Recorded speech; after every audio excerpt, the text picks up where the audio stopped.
Hello, everybody, and welcome to another Comic Boom Comic Source collaboration. It's your DC Spotlight for the week of October 22nd, 2025. We're back. Uh, it's been Woo! so long. Which Yes. for you guys, it hasn't, right? Because we didn't miss a week, which was great. I'm so glad that Rocky and I recorded the last two DC episodes. I think we did like one on Sunday and the next one on Monday or something like that. We got them out on time and everything because I was gone for New York Comic Con. But it was just weird because like Comic Con, I flew out on the 8th, the day before the show, and then I had to stay another 5 days after the show. So the show ran the 8th through the 12th, Thursday through. So I guess I flew out the 7th. Yeah, right, because 8, 9, 10, 11, 12. Yeah. No, Wednesday 8, and the show started on the 9th. Thursday the 9th, Friday 10th, 11, 12, Saturday, Sunday. Yeah, that's right. So I flew out on the 8th. And the show ended on Sunday. And then I took Uber from New York City over to New Jersey with Trevor, which we'll do a whole recap and I'll regale you guys with the shenanigans. Yeah, with the shenanigans that I got up to in New York was absolutely hilarious. Impersonating comic creators to get into parties and whatever. It's just crazy. Um, but yeah, I had to go for my day job to our restaurant in Hackensack, New Jersey, and then I did work at our Park Avenue location as well. But I did that Monday through Friday. I flew back Friday like midday. I had like a 2 hour layover in Chicago. But it made for a very long week for me, right? Because I did some interviews at the show, which I've only gotten a couple of them out because I just haven't had time. But they'll be coming out this week. But I was so busy, like being tired from the show, being tired from traveling, being tired from being out late. First world problem, 100%. I actually didn't end up going out Sunday night because like I said, I had moved to New Jersey. Then I had people texting me, "Hey, come back to the city. We're going out." And I'm like, "It's 10 o'clock, or almost 10 o'clock. By the time I get into the city, it's gonna be like 10:30 or 11. I'm gonna be out till 2, probably later than 2. By the time I get back to my room, it'll be 3 or 4, and then I have to be at the restaurant at 10 p.m. to do an overnight. Like that just didn't seem like a good idea. I'm a responsible adult at my advanced age. Um, so I didn't. I actually got some sleep, but good thing I did because what happened was we had some issues during the overnight. Um, so we ended up working until like 4:30 a.m. and then we had to wait a half hour for the Uber, and then it was an hour in traffic to get back to the hotel. Then get back to the hotel till 5:30 or 6, and then we had to be back to the restaurant before 9. And we thought we were only gonna be there for a couple hours on Tuesday, like maybe 11. We ended up being there till 5:30 p.m. Wow. Because we ran into just a bunch of problems. And by that time, I was like, I've had 2 hours of sleep. I've been out for like 46 hours, whatever, out of the last 48. And I, we go to leave, take an Uber back to the hotel. Which, by the way, my Ubers for the week were over $750, which is insane. But you can't get a car. If you get a Oh, car in New York City or New Jersey, then I would have paid that much in parking anyway. So whatever. But the oh thing I my hate about God. taking Uber is having to wait. Right, like it's 4:30 in the morning. We're ordering an Uber, and the guy doesn't get there till 5. But anyway, Wow. I didn't even want to go to sleep. Like when we got done at 5:30 p.m., I'm like, I went and got coffee at Starbucks. I'm like, I don't want to go to sleep now. As soon as I get back to the hotel, because I'll wake up in the middle of the night and be up. Like whatever. It was a debacle. So I stayed up as late as I could. But it ended up being a good trip. I got a lot done for the day job, but again, it just put me behind for DC news. Like I haven't done a wrap up show. I recorded some footage from the show floor to give you guys an idea. It was packed. It was fun. And again, look for that wrap up show. I'll talk in more detail. Just real generally right now, what I'll say, and I've heard this from a lot of other content creators and other fans that were at the show. This was a DC show, man, which is so interesting to me because you think about the proximity of DC to San Diego Comic Con, and even more so to WonderCon, which they weren't even at last year, which is always crazy to me with the hometown show, whatever. But Marvel is in New York City, and I tried to make it to a couple of Marvel panels. I didn't end up going to any of the Marvel panels. It just didn't work out. I had them on my schedule, but it just didn't really work out with interviews and other things I wanted to do. But the buzz, I live streamed or live tweeted all the DC panels.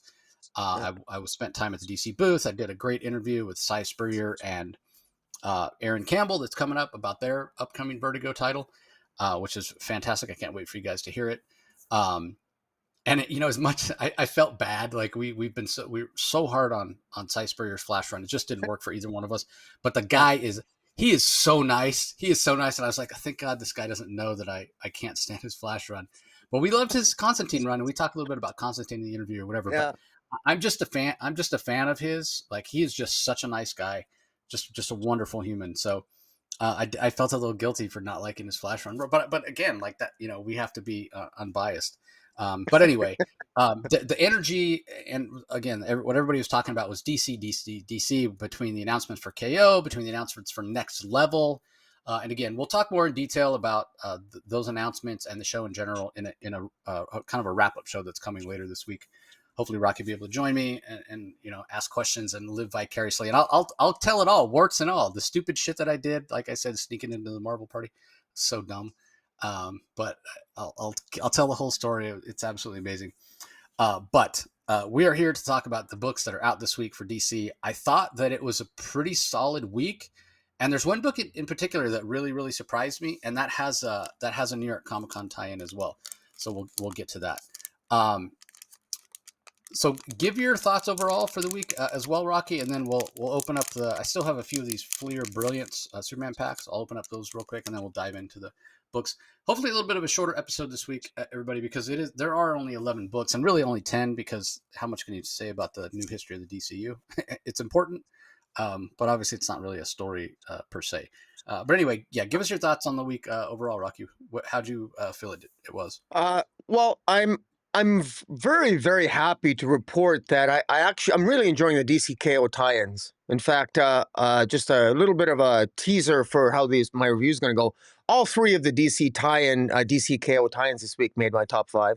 I'm pleasantly surprised because that's one of the things that it's always frustrating when you have a tie-in, but the tie-in is corollary at best, and I don't find it additive. I actually find all these DCKO tie-ins, Justice League Unlimited, the Superman title and the Flash title, to be all really good tie-ins this week, which I think is excellent, because I think the DCKO event is so far, I'm enjoying the hell out of it. I really enjoy the flow, the pacing of it, the way it's been handled, by the way all the creative teams seem to be in flux and in flow with each other. I really think it's good.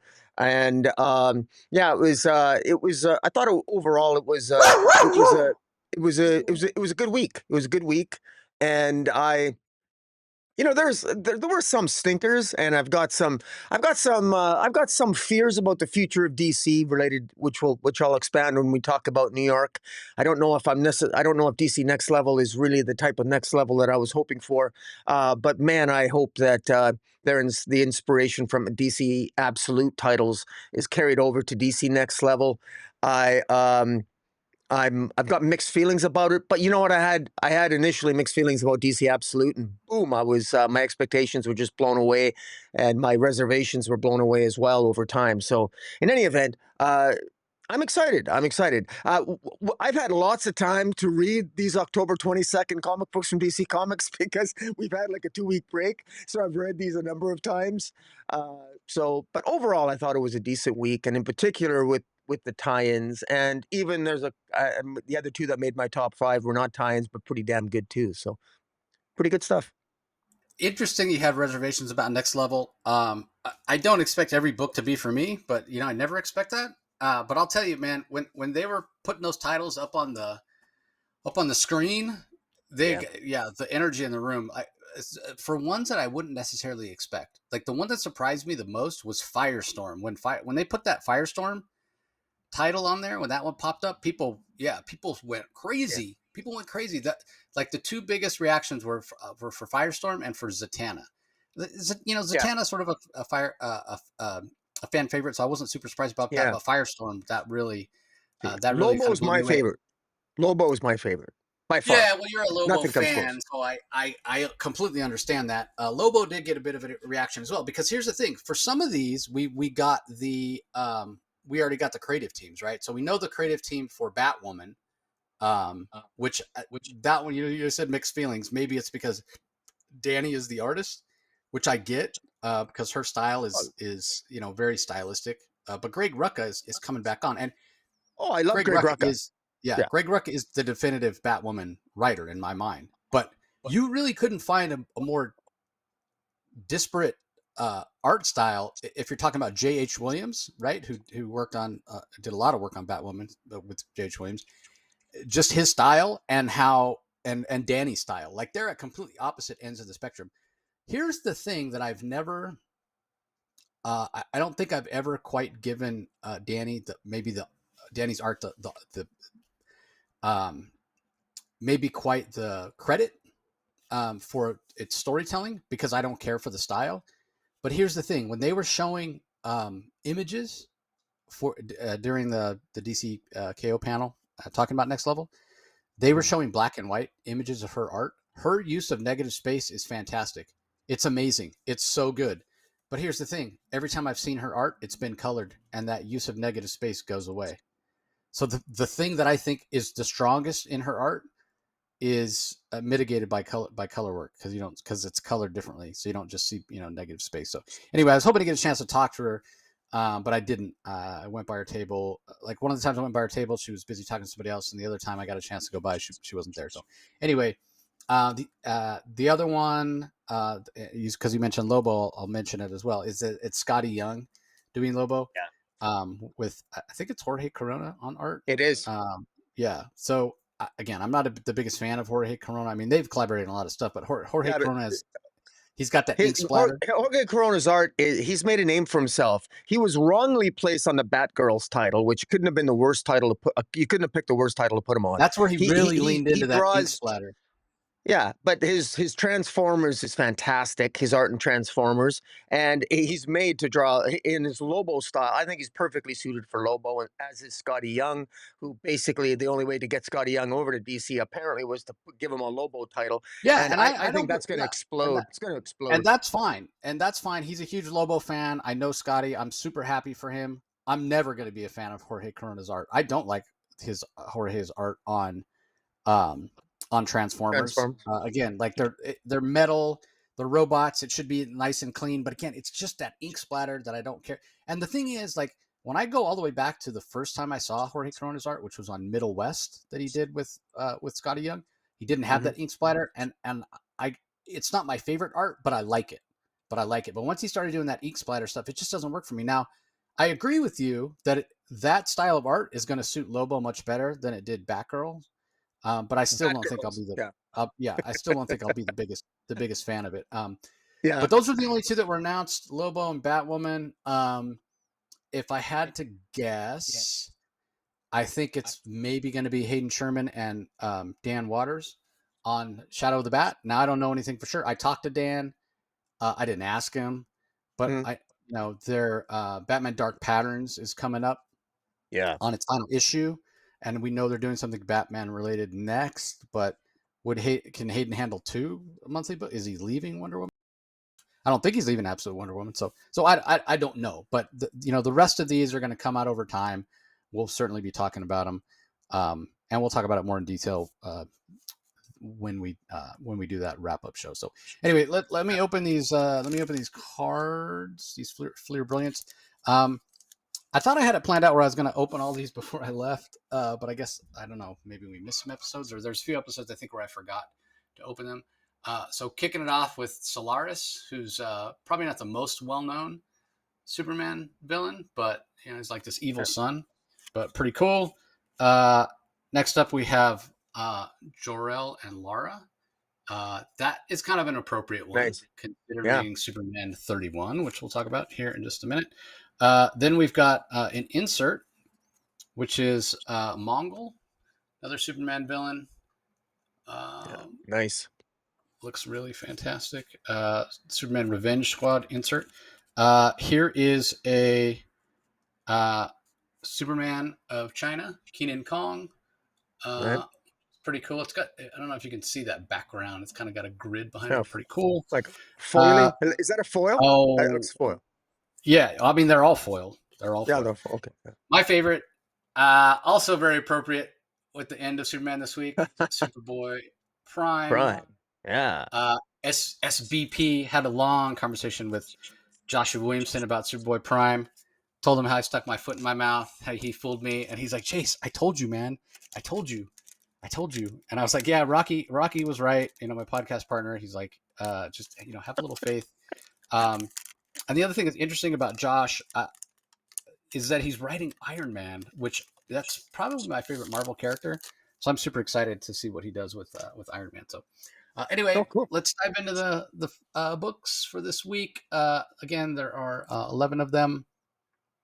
Kicking it off with Green Arrow, which there's only a couple of issues left. I did get a chance to talk to Chris Condon while I was at the show, lamenting the fact that Green Arrow is coming to an end, which makes sense. They're going to be doing an Absolute Green Arrow book, which we know doesn't star Oliver Queen based on what happened in the events of the Absolute Evil special. But yeah, it makes sense that we wouldn't necessarily have this Green Arrow series continuing. But what Chris did tell me was that he did he loved that he had enough time to finish telling the story the way he wanted to finish telling the story. And he thinks that his script for the final issue is one of the best things he's ever written. And when he was reading it back recently, he even got emotional over the script. So I can only imagine how hard it's going to hit us when we read it. But Awesome. all that being said, Green Arrow number 29 is written by Chris Condon, drawn by Montos, colors by Adriana Lucas, letters by Buddy Bedoin. And this, for me, came in at number 4. Came in at number 4 for me. Huh. And I really, really enjoyed it. It's a tie-in. We find out who the Crimson Archer is. It turns out it's somebody that Oliver Queen himself trained, which I loved. I loved the interaction between Roy Harper and Leanne, kind of superheroing side by side as father and daughter, which I thought was really, really fun. And more than anything, what this particular issue showed me is just how wonderful Chris Condon is balancing the emotional stakes and the action.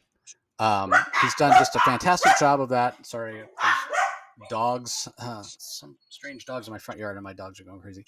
But anyway, he's just such a fantastic job of balancing the intimate with the action, and that's been throughout. That's been throughout, and you add the Montos art, which again, we've had Montos. He did a fantastic job on John Stewart War Journal, but that's epic space opera, and his art's even better suited for this kind of grounded street level story.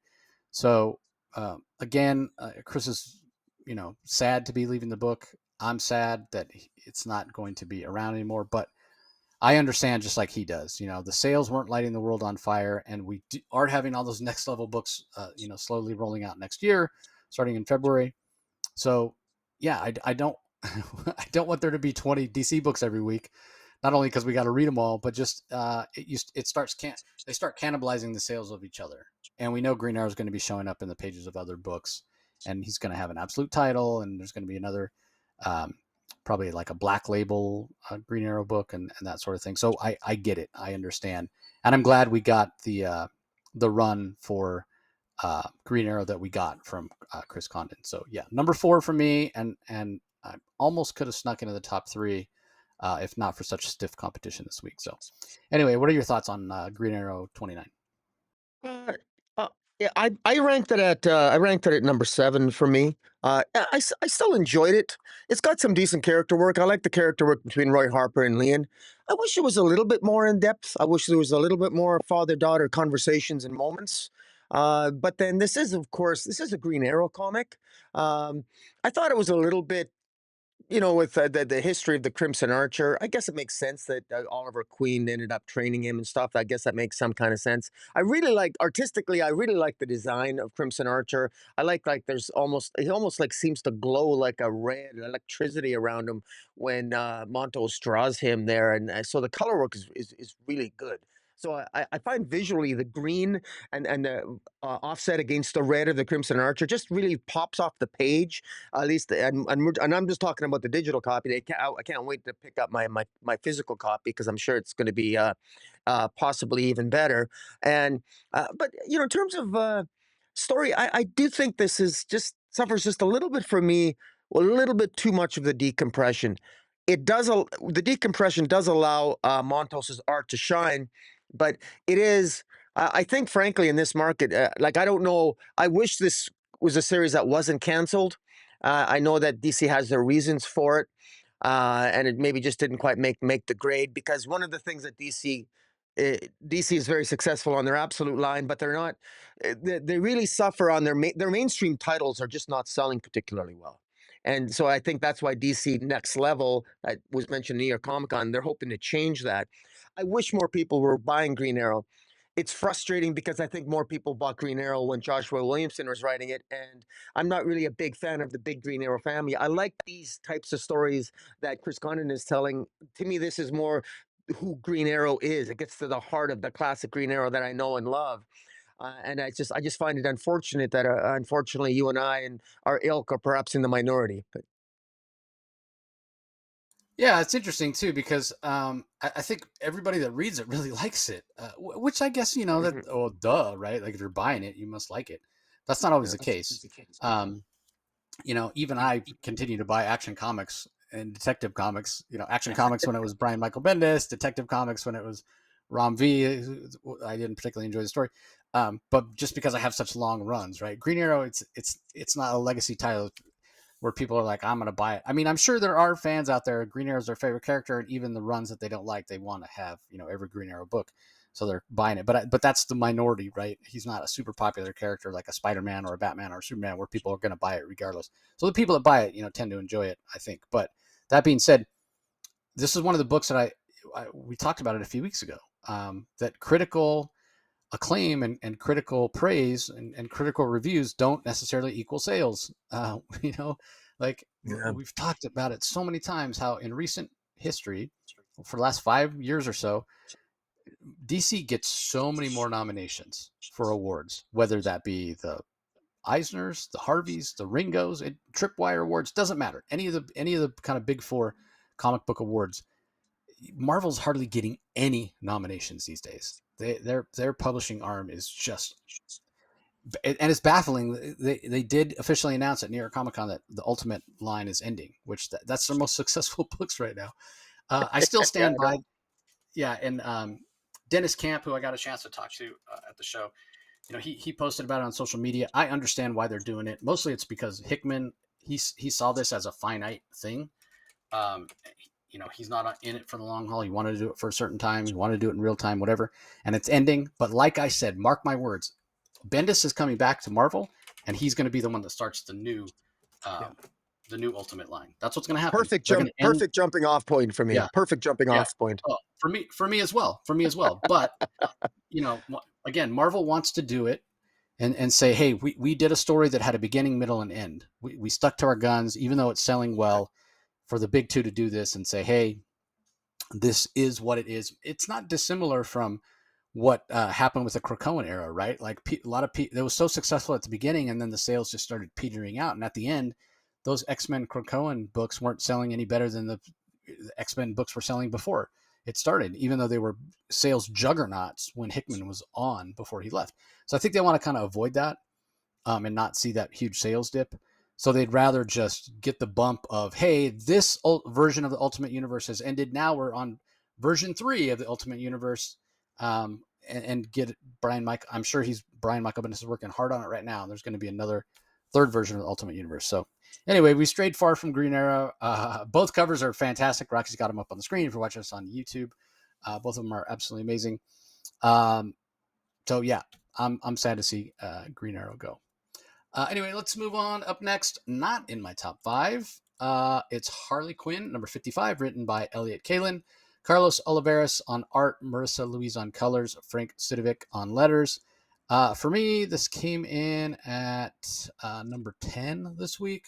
So other than New History of the DCU, which I've kind of don't rank, kind of taken the page out of Rocky's book there because it's not really a story the way the other books are. This comes in last for me, but not because I disliked it, more just for the fact that Harley is just not for me. But this book has continued to be pretty solid, pretty fun, and I really like the main cover, which has Harley and Ice arm wrestling.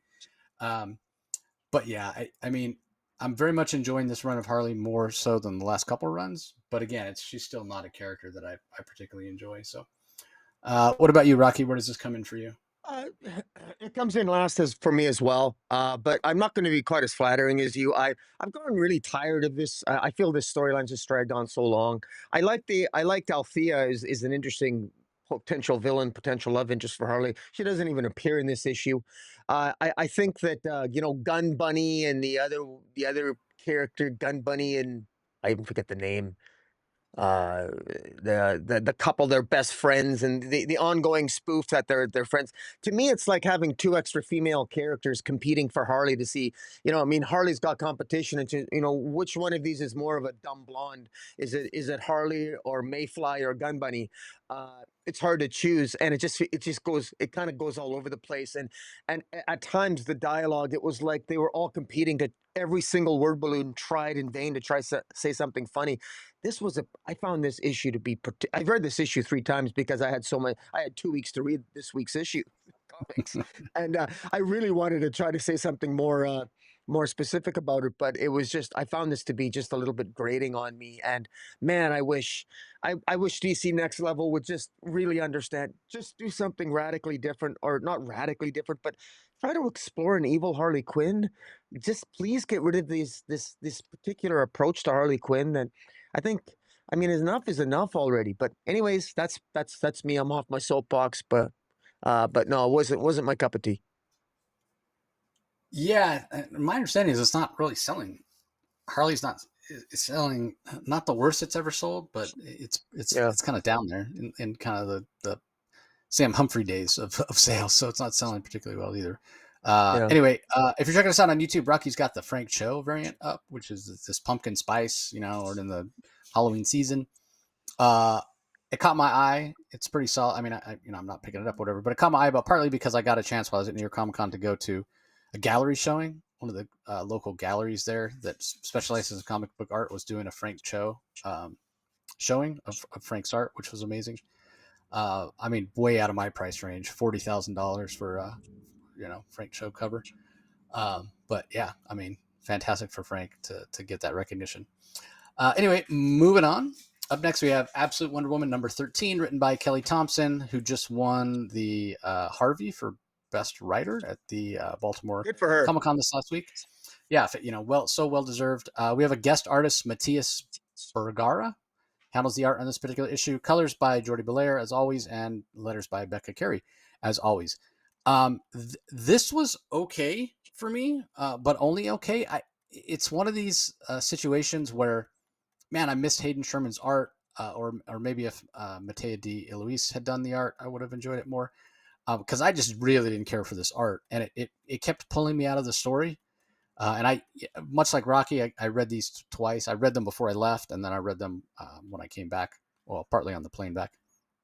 Um, and I wanted to like this more. I wanted to, because I love the idea of Wonder Woman kind of sensing this, evil, or what, whatever you want, this being, this electrical being, and traveling around the globe.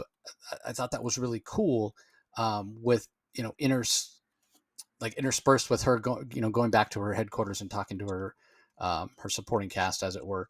And then at the end, the reveal that it looks like she's fighting herself in a lot of ways. So what the heck is that all about? So there's a lot there to like, but again, the art just kept pulling me out of the story. So it really hurt my ranking of this book. I've got this all the way down at number 7 for me. Oh, wow. So yeah, I will let. And again, that's purely different art, different artist. This 100% makes my top 5.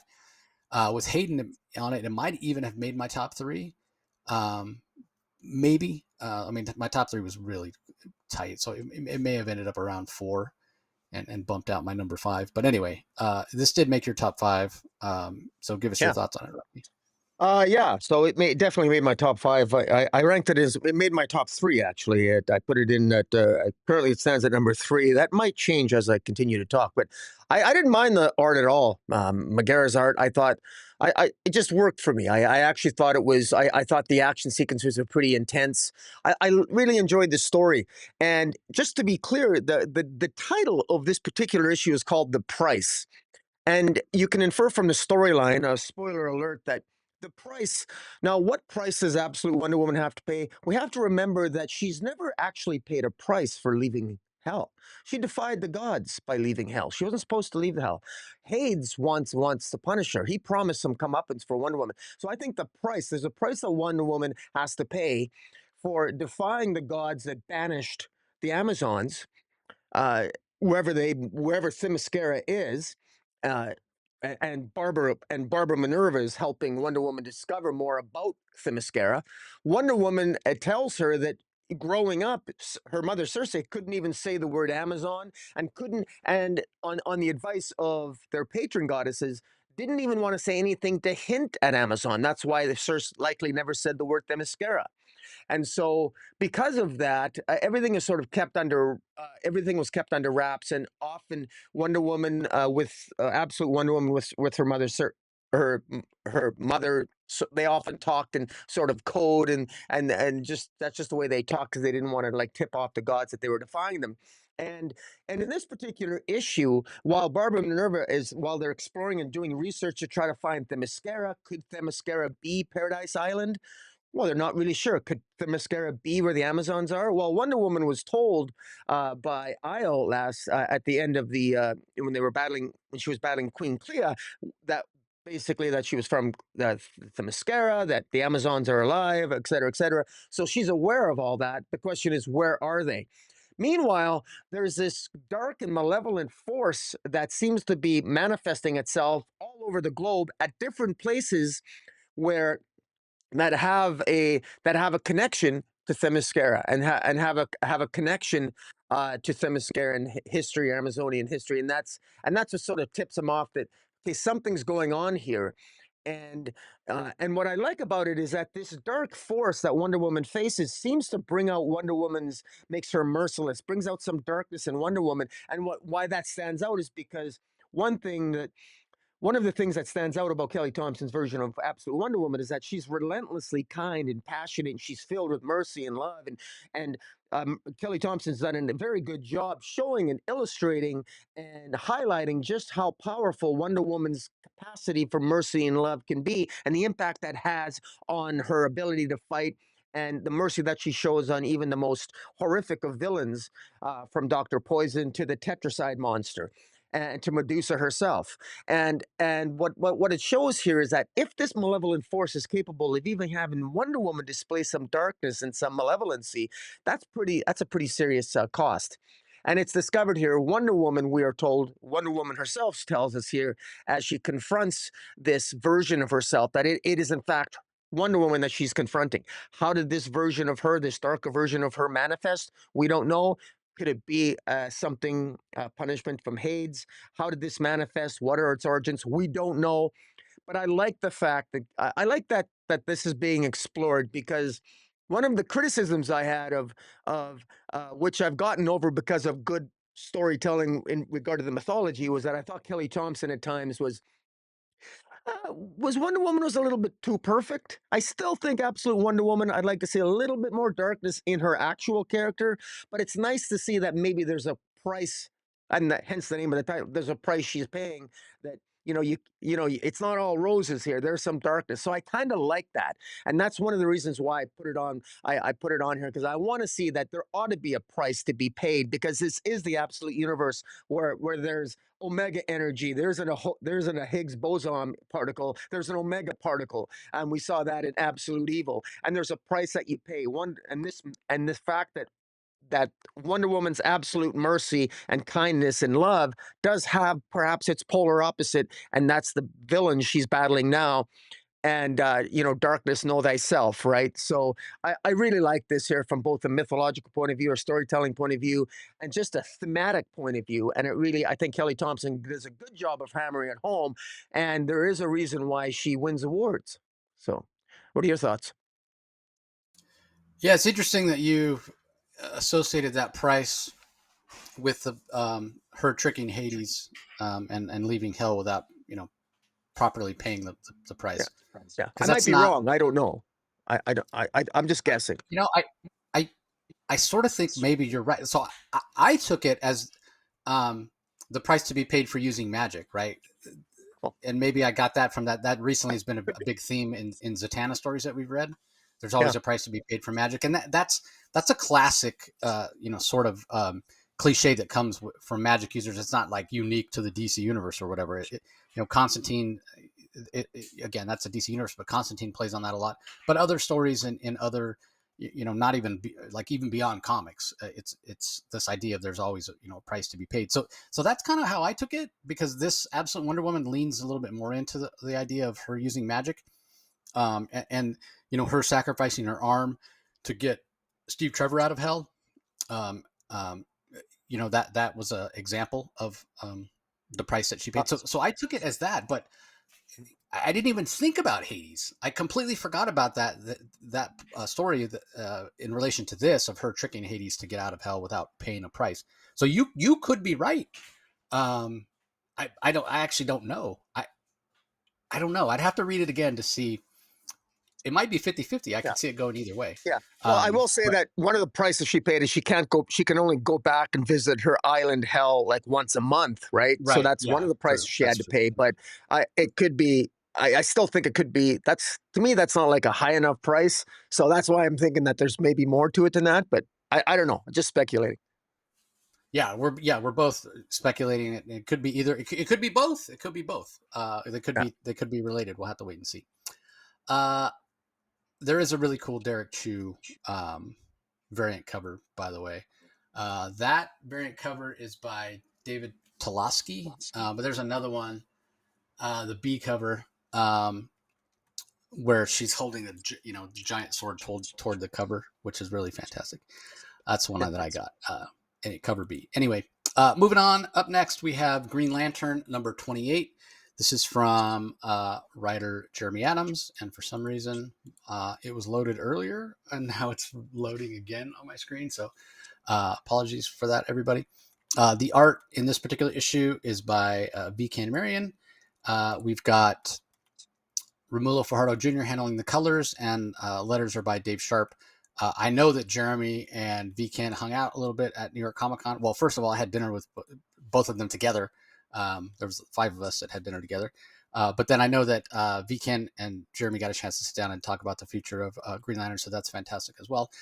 So I love this issue. It's kind of the aftermath, if you will, of the recent Starbreaker supremacy storyline.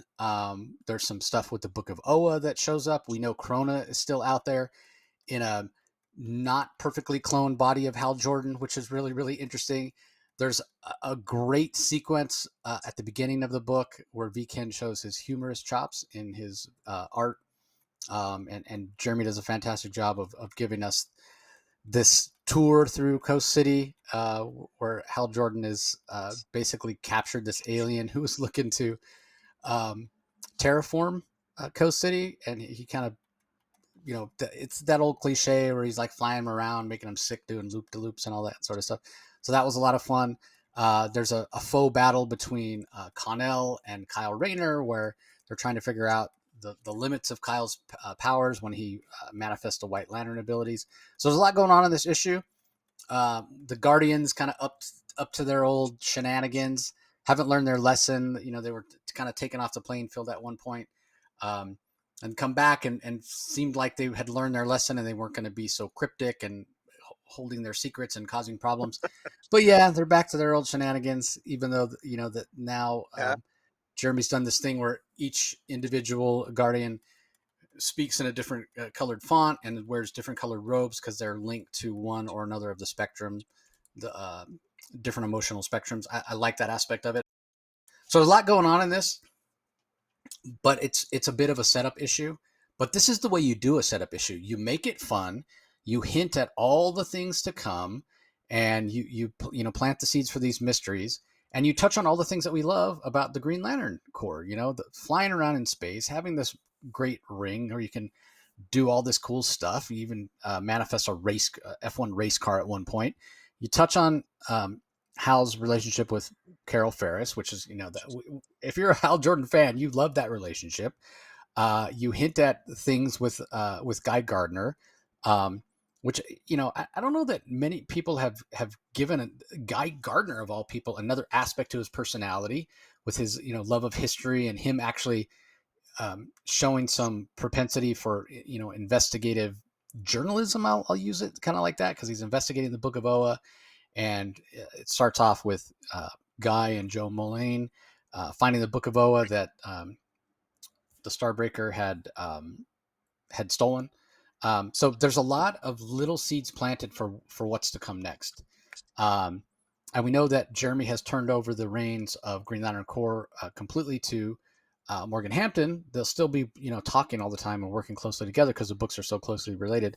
But I wonder if that gives Jeremy more time to even flesh out the scripts on Green Lantern. I don't know that he necessarily needs more time to do that. But maybe he's got a book coming up in Next Level. Fingers crossed. And obviously he's killing it on Aquaman as well. So anyway, I absolutely love this issue. No brainer in my top 3. Vken's art was fantastic. Yeah, I loved it. Really bright colors from Mulo Fajardo Jr. that really worked for me as well. As far as the variant covers, I wasn't the biggest fan of the main cover. It's a little boring, to be honest with you. Just the two hands grasping each other. But none of the other covers really grabbed me either. So I ended up ordering the main cover because none of the others really did it for me. But anyway, what are your thoughts on this? I think you said this was in your top 5, right? Actually, no, this one is not. This one is Oh, yeah. fell out of my top 5. It came in at number 6. But Oh, this was Jeremy's going to be disappointed. yeah, but you know what? But it was set up issue. This is Yeah. I feel like this issue was all set up, and that's why. And frankly, I just felt it had a stiff competition for my top 5. I had an easy. It was an easy top 5 choice for me, primarily because I just love the DCKO tie-ins. I feel like it's A actually making shill? me feel. What's that? I said a shill? Yeah, sure. I feel like a DC shill promoting DCKO because I'm enjoying the hell out of it. And but hey, this is a lot of. I'm most interested, quite frankly, with Krona and Krona's Gauntlet. What's going to happen with that? With in the clone body of Hal Jordan that's been corrupted and deformed because of the process that the way that Krona sort of like possessed the clone body of Hal Jordan.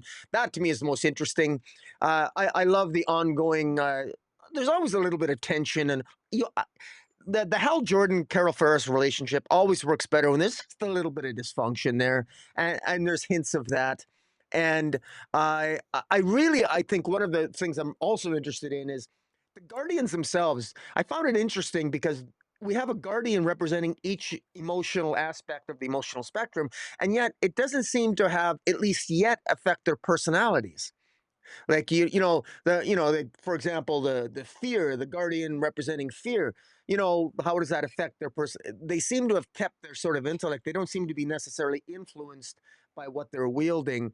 Is the one wielding the red lanterns, for example? Is he more, is he a little bit more outspoken, a little bit more hate filled? Is there actually going to be a reflection in the personalities of the Guardians, given the fact that they represent that particular central power battery? I don't know. Just open questions I have that I know I'm sure Jeremy will explore at some point. And a quick point about I feel compelled to say something about Guy Gardner. It's very interesting about Guy Gardner because if you think that Jeremy Adams is likely, and I'm sure he is, he's expanding on the character of Guy Gardner. Guy Gardner he's a little bit more of a nerd than he's willing to admit. He's looking into the Book of Oa. He's fascinated with all of a sudden Hal Jordan's name appears in the Book of Oa. It's never been there before. Why is it there? Why did Hal Jordan, when he touched the book, he was made aware of this? He passed out. What happened? What's going on? Just a quick note about Hal Jordan. Or a quick note about Guy Gardner. His past self, when he was the Warrior, we're going to be talking about him when we review Justice League Unlimited this week. And very interesting development there. And we got some good character work for Guy Gardner this week. Because a lot of people who love Guy Gardner, one of the things they've complained about often is that Guy Gardner's not given enough respect. Well, I think Guy Gardner has been getting a lot of respect by Jeremy Adams, and I think he also gets a lot of respect in the pages of Justice League Unlimited under the script of Mark Waid. So, but we'll get to that in a moment. But in any event, I thought this it never made my top 5, but it was still pretty good. Yeah, I've never read Guy Gardner Warrior, but the whole idea of that, it does lean into archaeology. So it's not like this is the first time that he's had this interest in the past or what have you. So obviously Jeremy's mining that as well. All right. Up next, we have Green Lantern Dark, issue number 7, the finale. It's the finale. It's called Providence, written by Tate Brombal, art by Werther Dell'Edera, colors by Giovanna Nero, letters by Tom Napolitano. This, for me, was the big surprise of the week. It comes in at number. Where are we at here? I'm trying to find it. Comes in at number 6 for me. Just missed my top 5.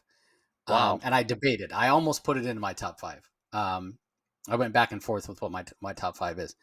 I had I hung out with Tate a little bit on, I think it was Thursday night at New York Comic Con. I had met him super briefly just in passing before at a previous San Diego, but we were both at the Tiny Onion party. And the first thing I said to him, now had you been there, Rocky, you totally would have brought up Batgirl. Oh, for sure. Cassandra Cain had been talking about that. It completely slipped my mind that the guy even wrote Batgirl. That's where I'm at with that title, right? Are you As soon kidding? as I was introduced to him, the first thing I was like, I just read Green Lantern Dark, the finale issue, and it really impressed me. I was so impressed. We had a long conversation. It was actually an emotional conversation. We both got a little bit choked up talking about the themes of the book and what have you. Now, this book, because I told him, I was like, I got to be honest, man, this thing just wasn't clicking for me. It wasn't working, and I sort of didn't get it. But and Tate talked about the fact that he really wanted to nail the landing. It was so important to him. He was really touched by what I had to say, and for him, this was really a story that needs to be read, all together.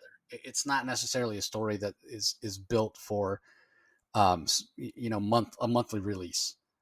Because I don't think this book works until you get to the end. When you get to the end, they nail it with the emotional moments, with the Green Lantern reigniting her own flame, with the choices, what he wrote about kind of the mentors. I guess they're the Guardians. I mean, they're previous Green Lanterns, and they're in kind of this afterlife where everything's sort of bright and sunny. And then talking about the desire to live versus craving death and whatever. And it all came together. Like, what a way to tie everything together. I was so impressed by this final issue. Now, does it mean this comic is perfect? No, by no means, because I'm still not the biggest fan of Werther Dell'Edera's style of art. I'm just not. It's just not my favorite. I think with a different artist, this would have landed even better for me, and I wouldn't have struggled so much with the earlier issues. I really wanted to get a chance before we reviewed this issue to read the whole thing together, like all at once, as Tate kind of intended, but I just didn't have time to do that. And it still didn't make my top 5, but I got to give credit where credit is due. I think they nailed the landing. I understand what they were trying to do. And I think for the right type of person, if you are a fan of Something is Killing the Children and you're a fan of Werther Dell'Edera's art, you're going to love this because it is quintessentially his art. And I think the character of Rena Mora, this Green Lantern Dark, has potential.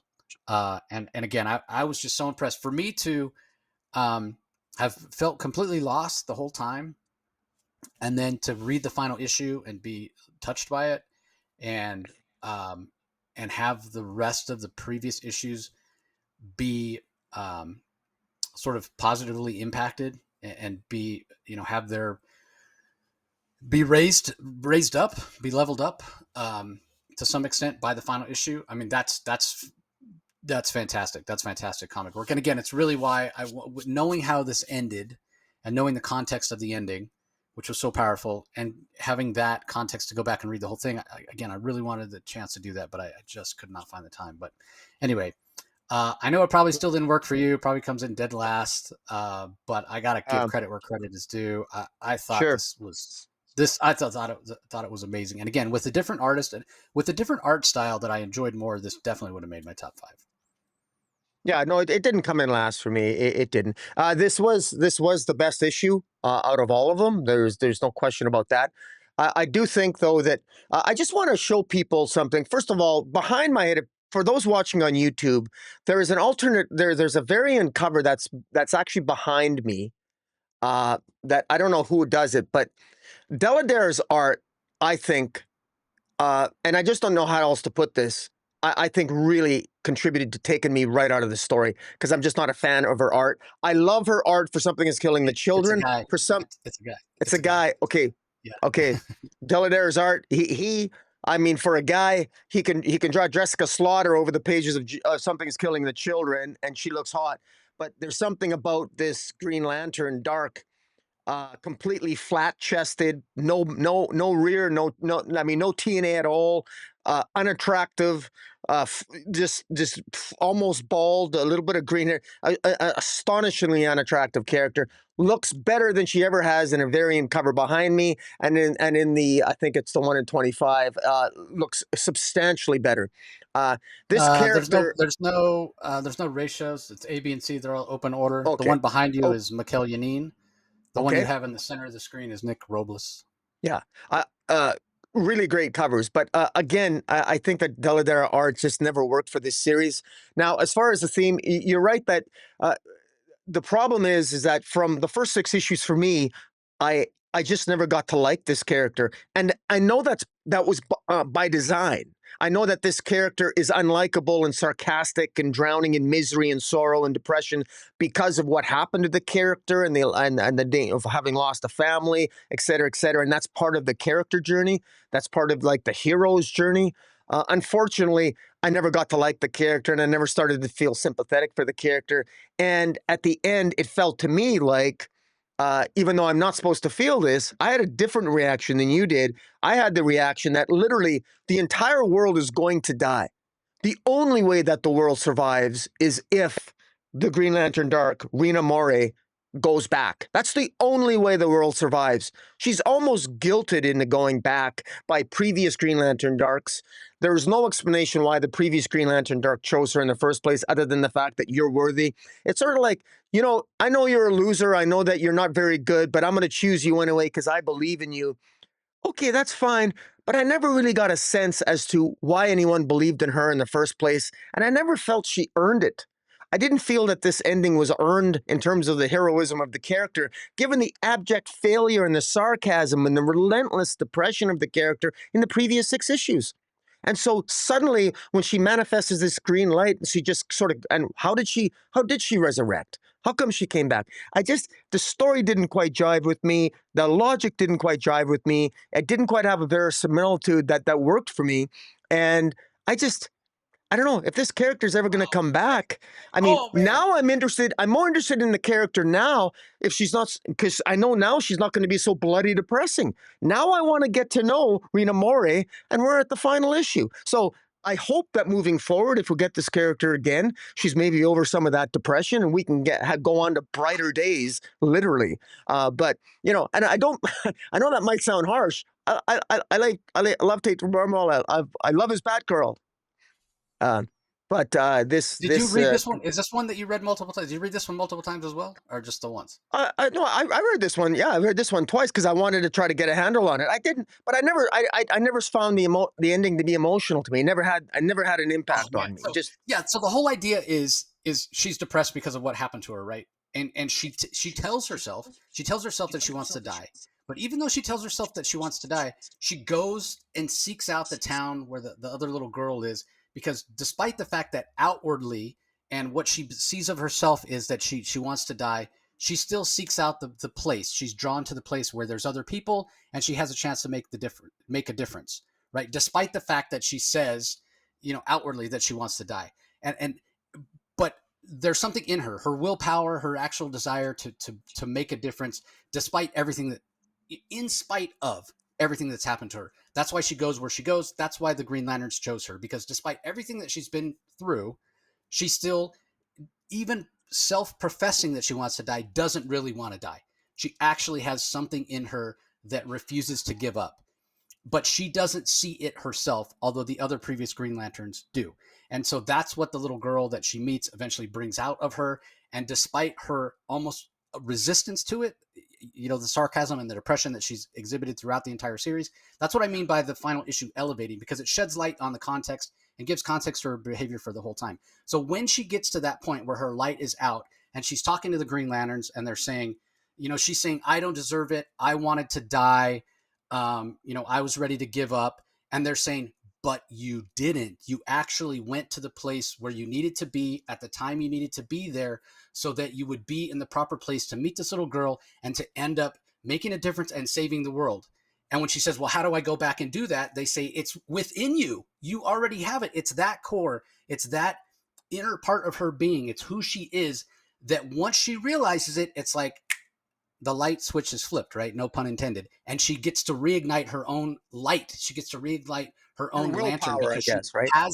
She has that willpower. She finally realizes, because the other Green Lanterns, you know, the mentors or previous Green Lantern Darks or whoever they are, they exhibit belief in her. Then it clicks for her.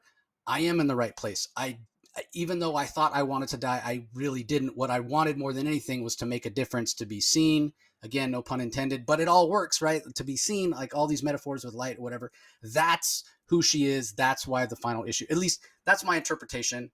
And that's kind of what Tate and I talked about. I got a question for you. Yeah, go can ahead. I have a question? Yeah, I'm actually curious because I thought it was very interesting that at the end, the Bat Wraith disappeared. I'm wondering, what was the Bat Wraith supposed to be symbolic of? That's the one part of the story. I wish I would have asked Tate about it, because that's the one part of the story that doesn't necessarily make sense to me. Because I don't think there's enough context there. Because I was very interested in that, because I thought it was very cool that the legend of the Batman or the Bat Wraith in this universe, suddenly he disappears. Well, and he almost looks like he disappears like he's a mummy, and he sort of like dissipates. Like the Sir William guy. Like, I don't know. Like, I really would love to have Tate come on to talk about this book, actually.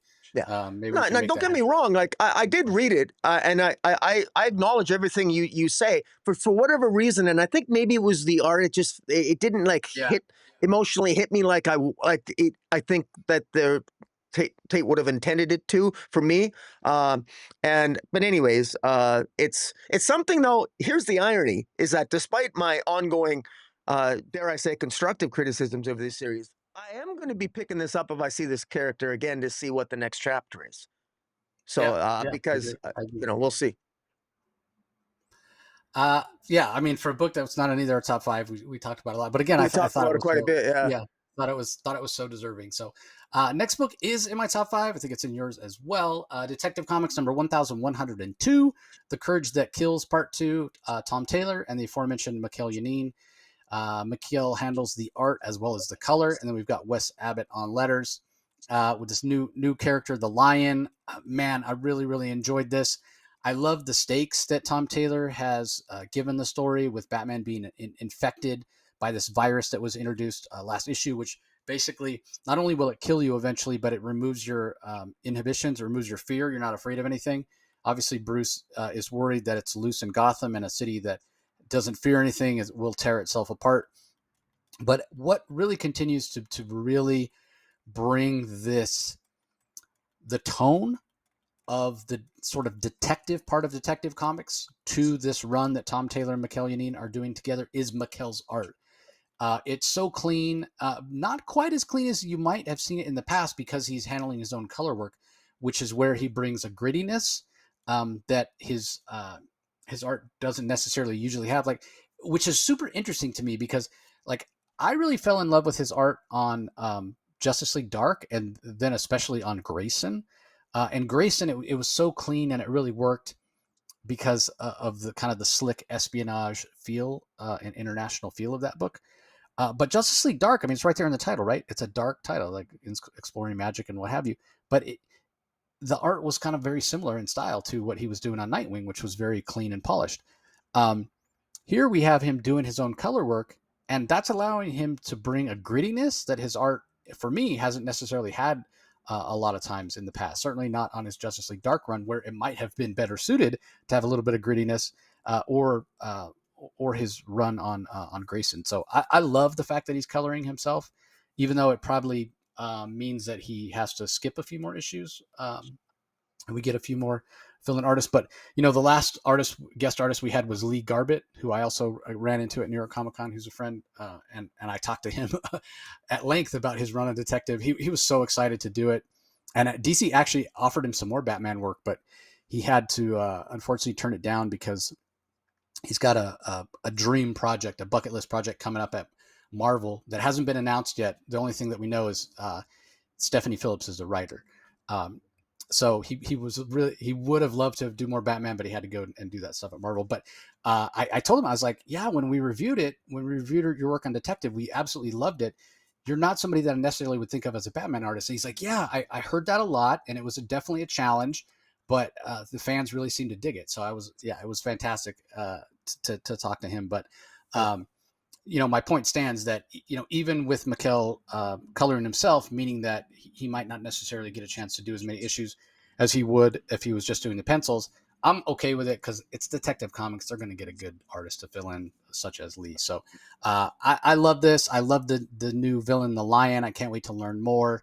And again, I really love that Tom Taylor and Mikel Janin are putting the detective back in Detective Comics, leaning into Batman solving mysteries and having to figure things out or whatever, as opposed to just being kind of the superhero action stuff or the Dark Knight, if you will.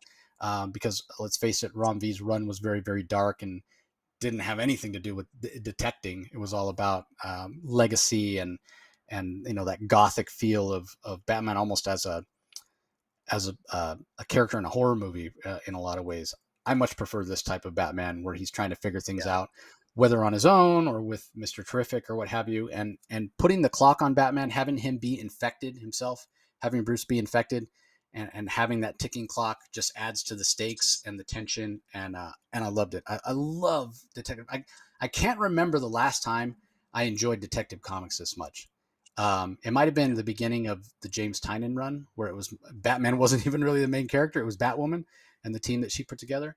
But I don't even think I enjoyed that as much as I'm enjoying this, and I'm enjoying this way more than I enjoyed Nightwing from Tom Taylor. Yeah, this is one of my favorite DC books coming out right now. What are your thoughts on it?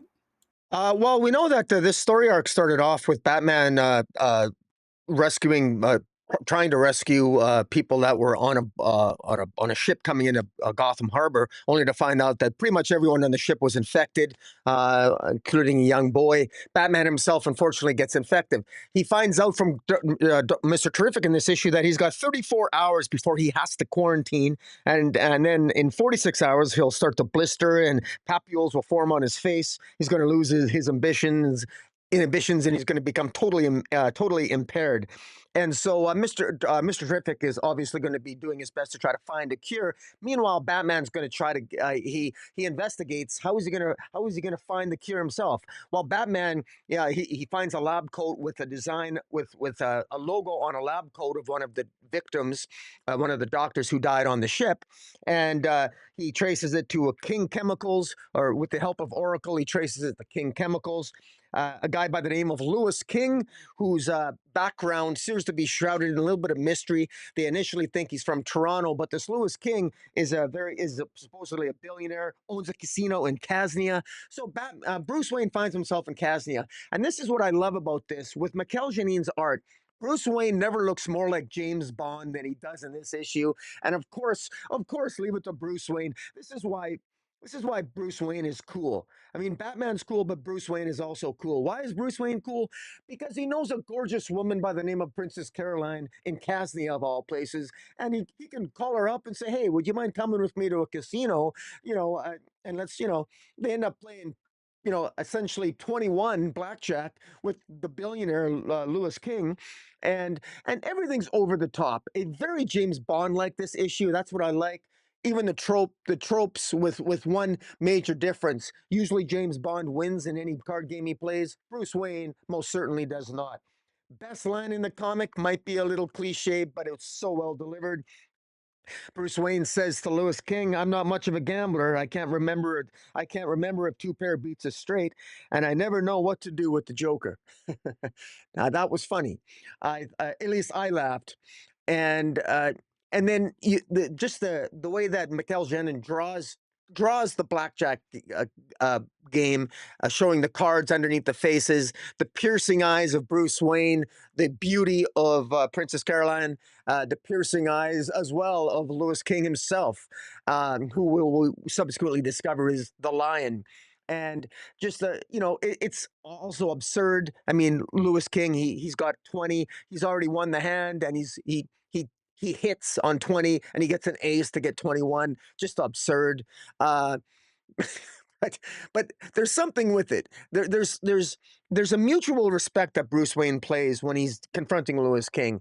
Lewis King doesn't suspect, or at least it doesn't appear early on, suspect why Bruce Wayne's really there. Of course, he doesn't know Bruce Wayne is Batman. But I like the fact that the sort of James Bond upmanship is at play here. And meanwhile, somebody is kidnapped from Arkham Tower. We don't know who it is, but it's a patient at Arkham Tower is kidnapped. A patient with, it looks to be maybe red hair. Is there a Batman villain that has red hair? Maybe that's just the way the lighting is on the particular page. The only Batman villain that I think has red hair, I think, is, other than Poison Ivy, this is a male character, I think, is maybe Firefly. But who is this Arkham I thought it was patient that has Jonathan been Crane. Scarecrow? Jonathan Crane? Oh, could be, yeah. I guess might just be the coloring. I might be assuming too much based on the coloring. That can always that's often used as misdirection, as miscoloring hairstyles, in my view. In any event, this is just a great scene. Like I said, I get an espionage James Bond feel to this, and I love it. And I love the fact that at the end, you said it. We know what the stakes are. Batman doesn't have a lot of time to figure out what's going on, and the fact that he ends up having to confront, and he finds out this Lewis King is actually somebody very different. Who he wasn't born and raised in Toronto. He in fact has a history in Gotham City as well. He refers to himself as a child of Gotham, a fellow child of Gotham, along with Bruce Wayne, and now. I love the design of him, and he seems to have perhaps some kind of super strength there. I'm not sure what the power set of the Lion is, but it's certainly enough to give Batman a run for his money. Batman barely escapes with his life again, and this is only part two. This is a great combination of character work, beautiful art, with story, with stakes, and it really keeps the reader engaged. And it came in. It certainly made my top 5. Yeah, no brainer. Top 3 for me. Is it? Did it make my top 3? Actually, now that I say that, pretty sure. Oh yeah, it's in my top 3 for sure. All right, let's move on. Up next, new history of the DCU. For some reason, we don't have the credits page in our press copy, but the credits on the front page. I won't know who the letter is, but written by Mark Waid, Howard Porter, and Hayden Sherman are the artists. Hi-Fi and Triona Farrell handle the colors. So again, apologies to the letter. I don't know who lettered it, but they did a fantastic job, and the art works. I mean, we start off with the Blackest Night, all the way through the most modern of times, with the issue talking about the absolute universe and what's going on with Darkseid right now in DCKO. So if you're interested in current DC books, this is sort of the one to buy if you haven't been buying New History of the DCU, because this does cover the most recent history from Dark Knight's Death Metal and the Lazarus event, the Beast, what was it called? The Beast World event with the Titans. Yeah, all that. Flashpoint, Blackest Night. Yeah, this is the one to pick up. All right. Anything to add, Rocky? Again, I mean, I've taken a page out of Rocky's book, and I'm not really ranking the. I would put it just last. But sort of NA, right? Not applicable because it's not really a story. So we're not really reviewing it, as it were. So, all right, let's move on. Up next, we have Justice League Unlimited, number 12. This is a DCKO tie-in, and this is the one I went back and forth on whether to put it in my top 5 or not. So it's written by Mark Waid. Dan Mora is the artist. Tamara Bonvillain on colors. Ariana Mayer on letters. It did come in ultimately at number 5 for me. I did enjoy it.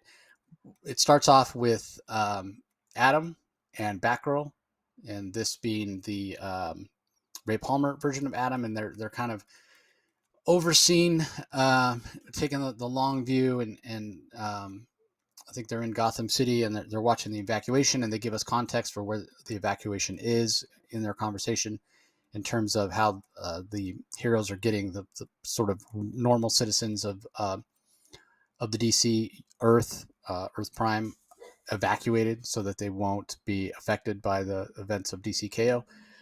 When they realize there's a bank robbery in progress, turns out it's a polka dot man, and he's been leveled up. So they both get badly injured. They're transported to the Justice League Watchtower, where Ted Kord, Blue Beetle, and a couple of members of the Challengers of the Unknown are trying to stabilize them and make sure they survive. And through the course of the conversation between the Question and Ted Kord, we find out that a bunch of the villains that weren't captured, and the intimation is sort of that they were the weaker villains who weren't necessarily the ones that they needed to worry about getting into the Phantom Zone, so they couldn't mess up the DCKO tournament. Well, they've all been leveled up, and they're not sure how, but then Mr. Terrific shows up and sort of gives the answer, and he's saying that probably a lot of these weaker villains made a deal with the devil, so to speak, Neron, who is invested in making sure that as few people are evacuated from Earth as possible, because when you're DC's version of the devil, you want as many people to die as possible, because that just means more souls for you come to hell. And so he's willing to kind of level up these C-lister villains, as it were, so they can disrupt the evacuations through doing the things that they would want to do anyway. Although the heroes are baffled by it. Like, the world is coming to an end and you're robbing a bank. What good is the money going to do you, right? And they have a point. So Mr. Terrific decides, hey, I'm going to put together a task force of heroes to go to hell to try to stop whatever Neron's doing. But all the heroes are either engaged in evacuating the Earth or they're part of the DCKO tournament. So who are you going to get, especially if this turns out to be a suicide mission? Well, you get the heroes that we've seen recently in Justice League Unlimited that were time-traveling heroes that were pulled out of time.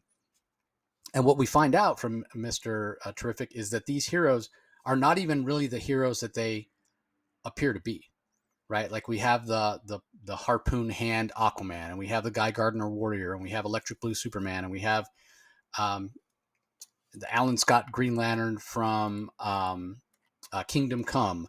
We have Tim Drake as Batman Beyond. They're basically sort of time remnants, if you will. Okay. So their particular versions of the heroes, like 1 second of that particular version of hero, at that precise second, they were pulled out of time. But only that second, only for that second. And then that particular version continued on with their existence. They're only missing that 1 second where maybe they like blink out of existence and then come right back.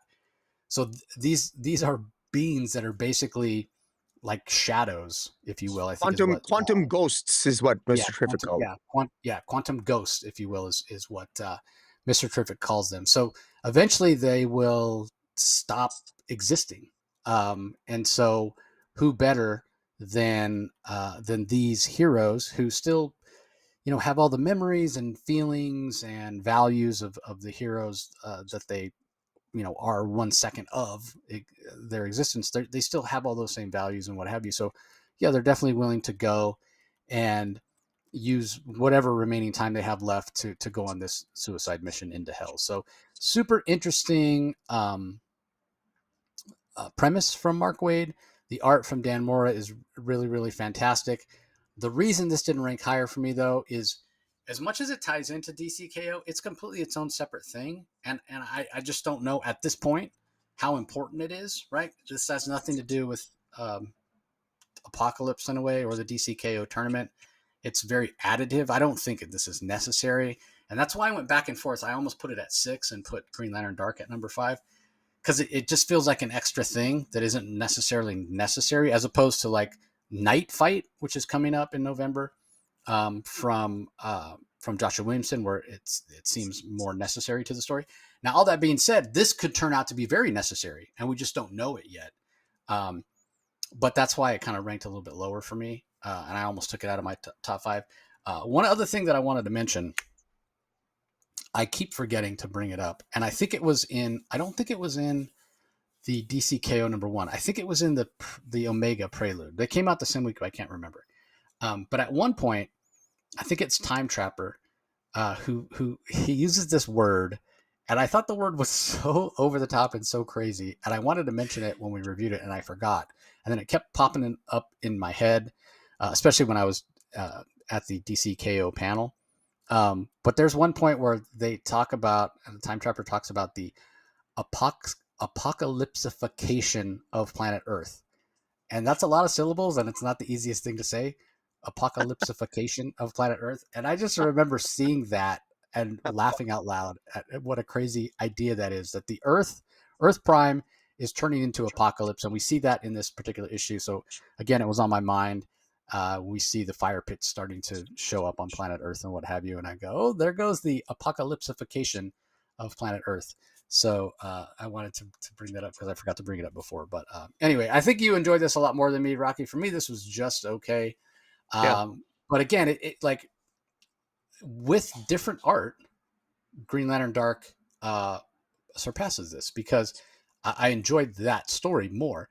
But Yeah. this art from Dan Mora, again, it elevates it. Maybe the story's a little bit weaker, but with fantastic art and fantastic colors from the art team, again, it's just a perfect example of art and narrative working together to make a fantastic comic. And yeah, unfortunately, Green Lantern Dark didn't quite reach that level. So anyway, what are your thoughts on this? Mark Waid understands something about tie-ins, and that is the fact that you want to make them additive.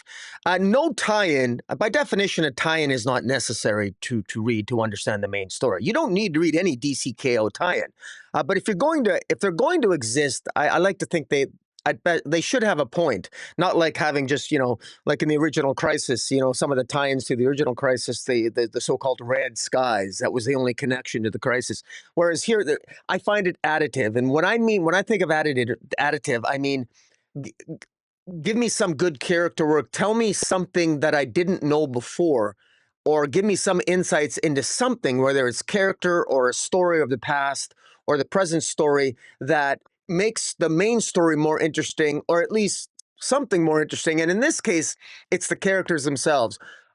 It's the Aquaman of the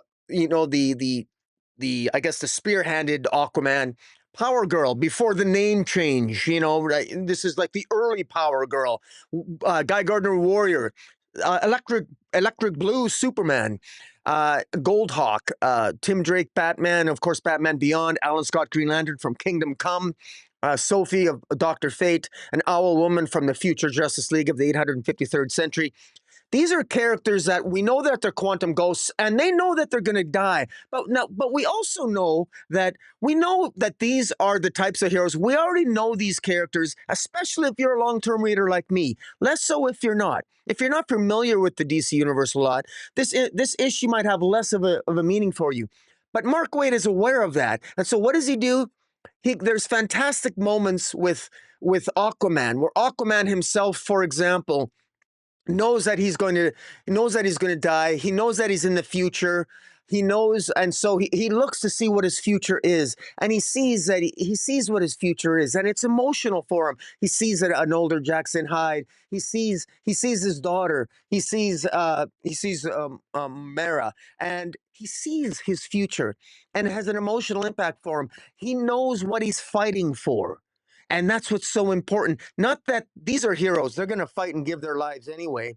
They know what they're fighting for. But the readers, it reinforces to the reader, what if your younger self saw how far you came, both or all your regrets? And what if your younger self could see where you're at now, all your successes and failures shown to you as Aquaman sees? How would you react to that? There's a wonderful scene where Power Girl, the entire page is just Power Girl, a younger Power Girl talking to her older self. And this is what I found most interesting about the issue. This is the earlier version of Power Girl with the window, so to speak. You know, why did she have the window? We know from Jeff Johns it's because she always felt part of herself feels empty. This is a younger version of Power Girl who, faced with her own mortality, faced with the acknowledgement that she's a quantum ghost that could dissipate and disappear if they're successful, and perhaps even if they're not. She's speaking to her older self, and with all due respect to every creator who's ever worked on Power Girl over the years, you know, right up to the completely unnecessary name change, I want the old Power Girl to return. This is a old. This is an older. This is a pardon me, a younger Power Girl who, you know, talks about anger. You know, she doesn't feel the anger anymore. She knows that she's going to die. She knows that this is likely her last anything, and that she's going to disappear. And she's telling her future self she's proof that clarity and tranquility that they're achievable. These are good character moments. This is frankly what the present day Power Girl needs to hear, given what I think was sort of the wonkiness of her journey over the last few years. And I just found it very touching, and I thought it was very good. There's even great moments between the Gold Hawk and Owl Woman as well. We get some. Gold Hawk has the ability to be empathic. Owl Woman doesn't want him to read her mind. We know that they have some secrets, and these. We see that they're human. They have a humanity to them. They're not. They're more than quantum ghosts, and that's very important to understand. I think to drive the point home. And what I find ironic is that they're members of what the title of the issue is, the Terrific 10. And of course, the 10th member is Mr. Terrific himself. And Mr. Terrific himself is not particularly, he's not really, he's not an emotional type of guy. I mentioned before Guy Gardner, a younger Guy Gardner, when he was Warrior, still had a relationship with Ice. He confronts Ice. He wants to get a little bit of intimacy before he flies off to what he knows is his final mission. And he's quite disappointed to come to the understanding that they're not together in his future. And it bothers him a little bit, and Ice feels really guilty. But it makes you see maybe it creates some sympathy for Guy, while at the same time understanding how Ice might feel, because Guy Gardner, because he's had a precarious past, Guy Gardner has always been a character. Was he abusive? Was he abusive to Ice, or wasn't he? What was the extent of the abuse? You can get defenders of Guy Gardner that are very vehement. Remember how revolted some fans were when Guy Gardner was written by Tom King as being kind of a real jerk in the pages of Human Target, even though that's technically out of continuity, arguably.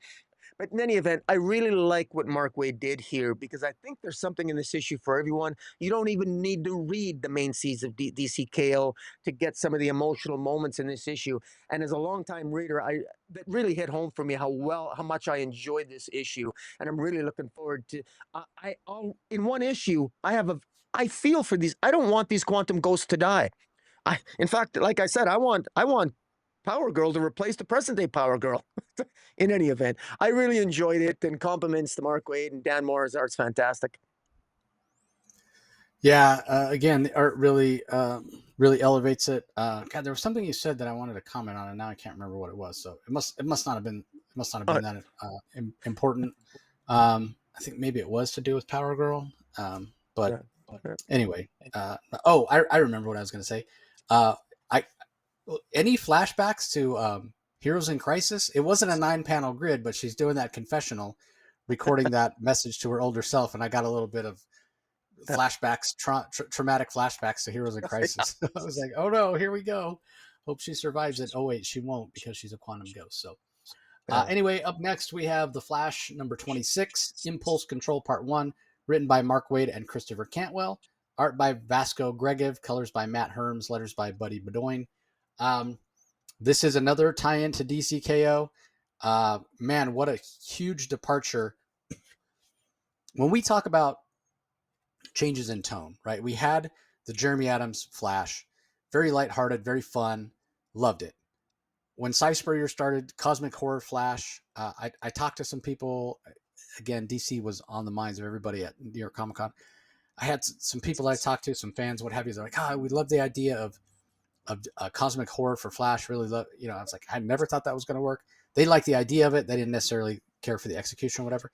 But my point being that such a change in tone and they restarted Flash with number one. Cy Spurrier got to do a Flash number one, and sales reasons for that as well. Now we're shifting back to a much more superheroic Flash story in tone, but they don't restart it, which is interesting. So anybody who's collecting this in trade and years from now or what have you, they're going to get whiplash based on the change in tone, because obviously you talk about Mark Waid being one of the co-writers here, and he writes traditionally heroic stuff, and this is a DCKO tie-in, so this is vastly different from anything that Cy Spurrier was doing. The art by Vasco Gregev is different as well. I mean, he was the artist. They're continuing the continuity of art, but even his art style looks very different than what he was doing most recently with Cy Spurrier, which, again, it's a different type of story. You would hope that his art would have a different tone, and it does, so he does a good job. This didn't rank very highly for me, though. It only came in at number 8, I think. Yeah, came in at number 8 for me. Now, I'm a huge Mark Waid fan, and I'm a huge Christopher Cantwell fan. I buy everything Christopher Cantwell writes because I think he's brilliant. But the reason this ranked so low for me is I'm not the biggest fan of Bart Allen. And you want to talk about, ranking Green Lantern kind of low because it was all set up. To me, though, it was set up that was intriguing and pulled me in. This is all set up also, but it didn't pull me in. I sort of ended up shrugging my shoulders and going, okay, it didn't really hook me. I get that Darkseid is very powerful. I kind of knew that going in, but it was a cool moment when, Bart goes back and they're at that moment on the Watchtower satellite where Darkseid first attacks that we saw in the DC All-In special. Bart's there. While he's there, they think, oh, we can beat him because we're moving so fast, and Darkseid is not moving at all. It turns out Darkseid is aware and he's just playing possum, and he's even faster than they are.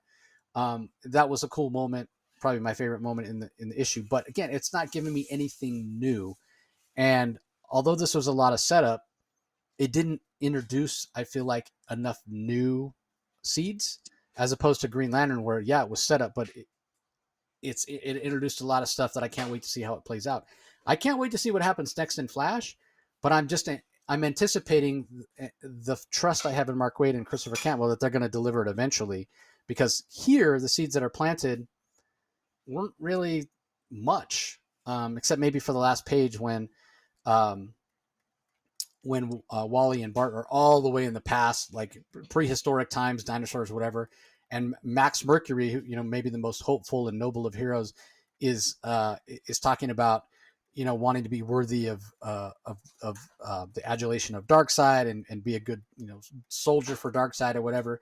And we see other members of the Legion of Darkseid there. That's kind of interesting, but it wasn't. I'm not going to. I can't, in good conscience, give this a higher ranking based on the final panel of the entire issue. So this just didn't work for me. But I have a feeling that it's going to get a lot better. But maybe we just kind of needed a transitional issue like this, because it's not starting over with a number one. They didn't want to give people too much whiplash between what Cy Spurrier was doing and what they're about to do. So this one just didn't really work for me that well. So and as much as I enjoyed the Vasco Gregev art in terms of him shifting his art in tone, it didn't blow me away either. There was no point in the art where I was like, oh yeah, he's really killing it. So anyway, just a bit of a down issue for me, but still an improvement over the Cy Spurrier run for sure. Anyway, you enjoyed this a lot more than me, Rocky, so give us your thoughts. Well, let me explain why.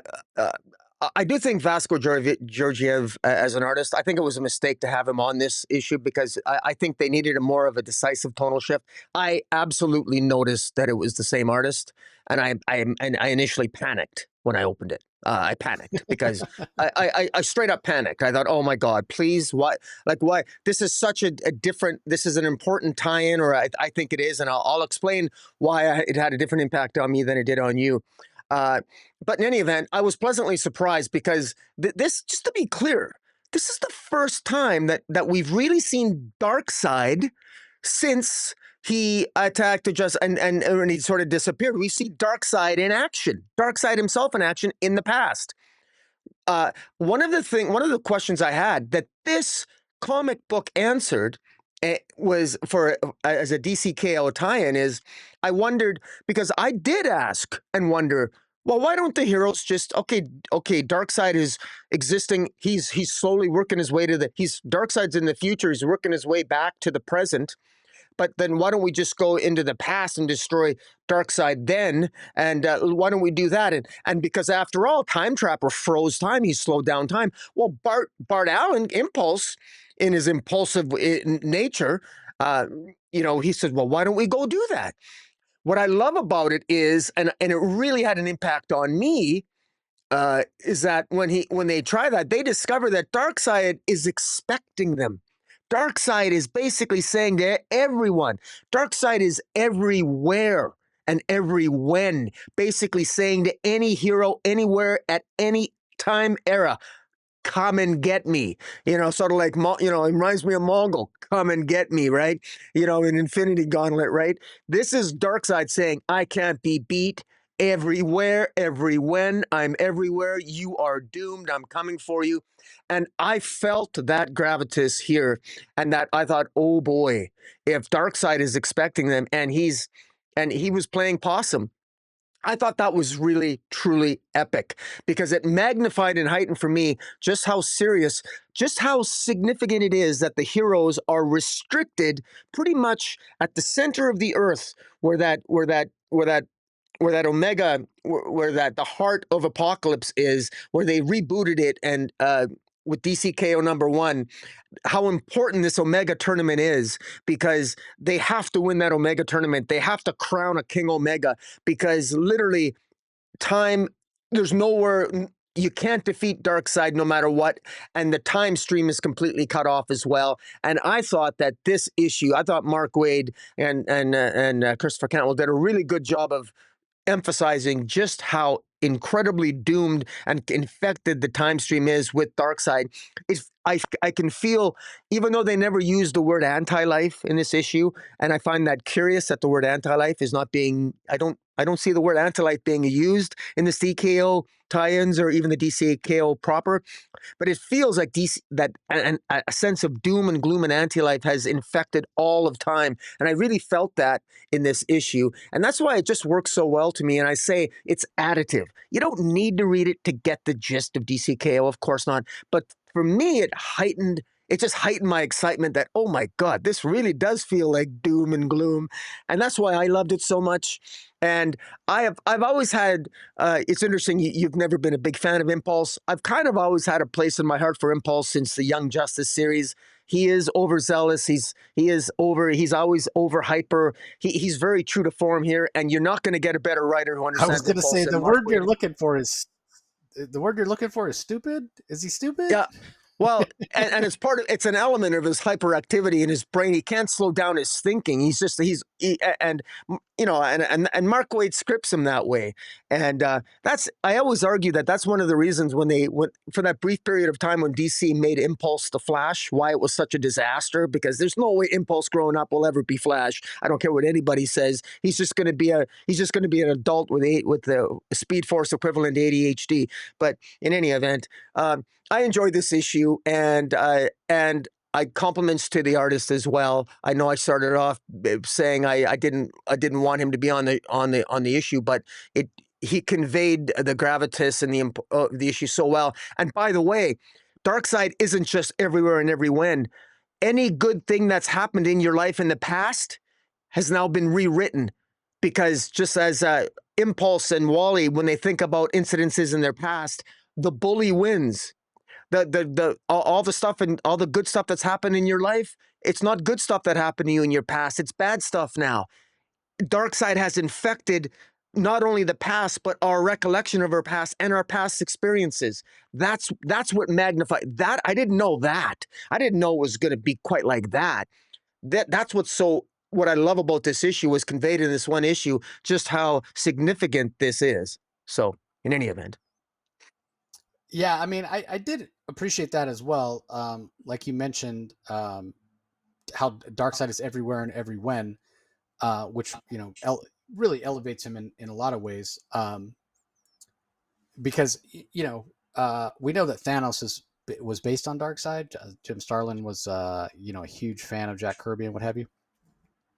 So I bring that up just to say that, I mean, what Darkseid is doing right now in the pages of DCKO, in the pages of this particular issue, he's saying to Thanos, "Hold my beer." Like, Thanos, you think you're Yeah. you're powerful with your little stones and gems or whatever? Hold my beer, man, because I'm affecting all of existence over here in the DC universe. So, all right. Up next, we have Immortal Legend Batman #3 from writers Kyle Higgins and Matt Groom. We've got art by Erica Durso, Daniel Bayliss, Igor Monti on colors, Becca Carey on letters. I thought this was okay. Wasn't really my favorite. There's some mysteries here, interactivity, which Kyle Higgins is kind of known for, which I did appreciate. And if you don't want to spend too much brain power on figuring out the clues, I didn't myself. But they're all explained. It's all explained in the back, and it makes perfect sense or whatever. So, this issue, Immortal Legend Batman #3, it continues to be fun, but this one just didn't land for me. Although it is continuing the story, and it felt a little bit transitional. I sort of enjoyed, as opposed to the action moments of Immortal Batman taking on the Shadow. I kind of enjoyed the moments with him interacting with the villagers more. So anyway, it came in at #9 for me. Not in your top 5 either, Rocky. Anything to add? Not really. I didn't. I straight up never got. I actually put it on my big screen. I've got a. I love my iMac. I got the 24-inch screen, and I blew up the digital image, and I never got the clues.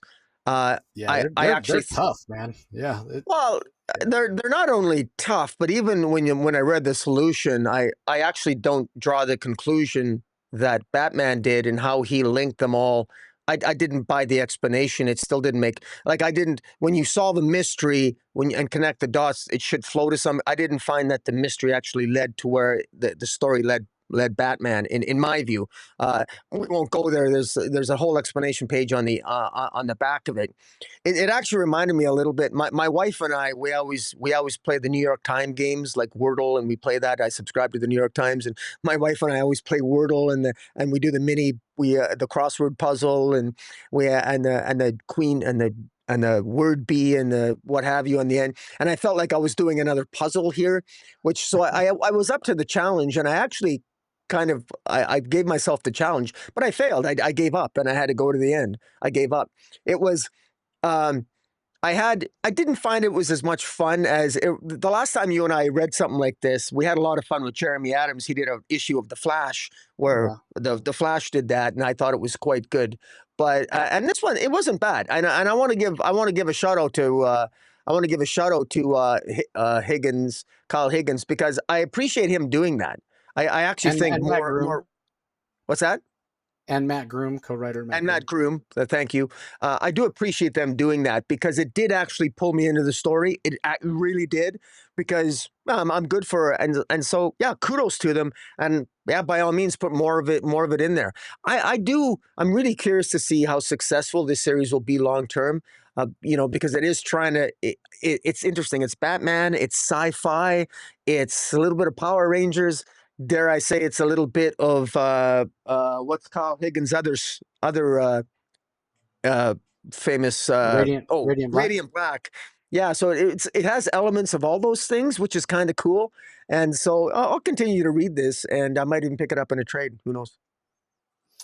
All right, on to the last book we're going to talk about in detail. Superman 31, Man of Apocalypse Part 1, written by Joshua Williamson. We have art by Eddie Barrows and Eber Ferreira. Alejandro Sanchez on colors, and Ariana Mayer on letters. So this made my top 3. It made your top 3. It's got a fantastic main cover from Dan Mora, and I mean fantastic. The variant covers are pretty cool as well, but this was kind of an easy no-brainer to just get the main cover for me. Although the Ariel Olivetti cover, I was tempted. There's also a David Aja cover with Clark and Superman, but the Ariel Olivetti cover that has a couple of members of the the Legion of Darkseid. I almost pulled the trigger on that, but ultimately I ended up going with Dan Mora because I thought it was fantastic. But anyway, this I think this made your top 5 as well. What are your thoughts on it? I made my top 3 quite easily.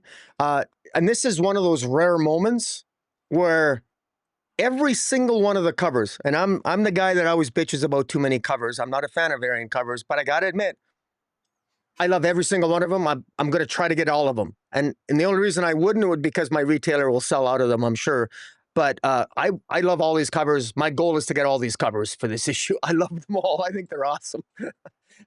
In any event, this issue, again, it was just, I think it was excellent because it starts off, I thought maybe this was going to be a setup issue, but it felt like more to me. It was particularly additive because this is Superman. It starts off, well, Superman's in the Justice League. It's a little bit of a flashback. We know that Superman is being told by the Time Trapper / Doomsday in terms of, setting him up, telling him about the necessity of DCKO, the Omega, the DCKO tournament that was necessary to crown King Omega. And Superman goes to the fortress and he talks to the AI construct of his father, Jor-El, to ask questions just to be sure. Is there anything in the records of Krypton that about a King Omega, about anything at all? And there's just nothing there. There's just, and basically his father says, no, there's nothing there. I'm sorry. There was, what about any lost records, et cetera, et cetera? Well, no, there's just nothing there. And then, of course, he asks his father, if you could have saved everyone, would you? And his father said, of course, he would. That prompts Superman to go to Mercy. Mercy is building in Mercy as a member, who still works for Supercorps, has built a super ship which is capable of using Brainiac technology to shrink entire countries down, so that entire countries can be placed in one super ship. So Superman tells her, build me a dozen of them. Because we know they're evacuating the Earth. While Mercy just is shocked. Oh my God. Meanwhile, Superman tells Lois what's going to go on, what he has to do about the King Omega tournament. Lois is really concerned, but Superman's got to do what he's got to do, so he flies off. And then what happens is my favorite scene in the entire comic, and what made this, for me, a must-buy, and what really, for me, just shows how heroic and how the intelligence of Lois Lane, and a life lesson for anyone reading it. Lois Lane goes to the fortress and talks to the AI construct of Jor-El. And this is a life lesson here, people. And what the life lesson is sometimes, and I can tell you this in 28 years in practicing law, sometimes you got to ask the right questions. And this is where experience comes into play, and this is where the seasoned experience of Lois Lane reporter comes into play. Superman wasn't asking the right questions. Lois Lane is asking the right questions because within the AI construct of Krypton, there was information to be told, but it was Lois Lane asked the right questions, prompting essentially the system to reboot and Laura to appear, the AI construct of Laura, Superman's mother from Krypton, who basically reveals to her that Doomsday is the alpha to the omega of Darkseid, and we saw that flashback in I believe it was the Omega special, where a younger Laura on Krypton was friends with Farah, who would be General Zod's future wife, and they discovered information dealing with the prophecy of. Essentially the prophecy of what Doomsday is. Doomsday represents rebirth, death and rebirth, because every time you kill Doomsday, he comes back stronger. And why is that? It's such a beautifully fluent, poetic explanation. Of course, that's why they created Doomsday. They needed someone who would, despite being killed again and again and again, would keep coming back stronger, because that would be the only way to defeat a Darkseid, an Omega being, is that you got to keep coming back until you finally defeat Omega being. So the alpha to the Omega of Darkseid, I think that just is poetically brilliant and beautiful, and I like the fact that it's Lois Lane's the one that discovers that. And if the issue would have ended there, I would have been perfectly happy. But it gets even better, because who shows up Thank you, Joshua Williamson. Superboy Prime shows up. Why? Of course, because he shows up because he's getting his ass kicked and by Sunboy of the Dark Legion, and Joshua Williamson, the way that he scripts, he just understands Superboy Prime. He writes Superboy Prime so well, and at one point, Superboy Prime says to Sunboy, who arrogantly believes he's going to be killing Superboy Prime. He says, there was something you forgot about. And Sunboy says, well, what's that? He goes, the last page reveal. I mean, perfect. Once again, Superboy Prime, through the script, through the writing of Joshua Williamson, knows how to break the fourth wall without really breaking the fourth wall, while at the same time showing some gravitas and what's at stake on the page. And he's smiling, of course, because in attacking both Superboy Prime and Lois, he ends up giving Lois Lane her Superwoman powers back. And it's what a fantastic way, just a classic, perfect cliffhanger ending to an issue that I thought was so well done. I consider this a Lois Lane issue because it shows it's such a perfect way to highlight what Lois brings to the equation, and in my view, particularly, probably it's because it's my profession as well, but it's also a good self-help advice that we all have. Sometimes it's not about we shouldn't give up when we don't have an answer to our question. We should consider asking different questions, and that's what was done here. And I thought it was done to just perfect effect, and that's why this made my top 3. Joshua Williamson loves Superboy Prime, just like we do.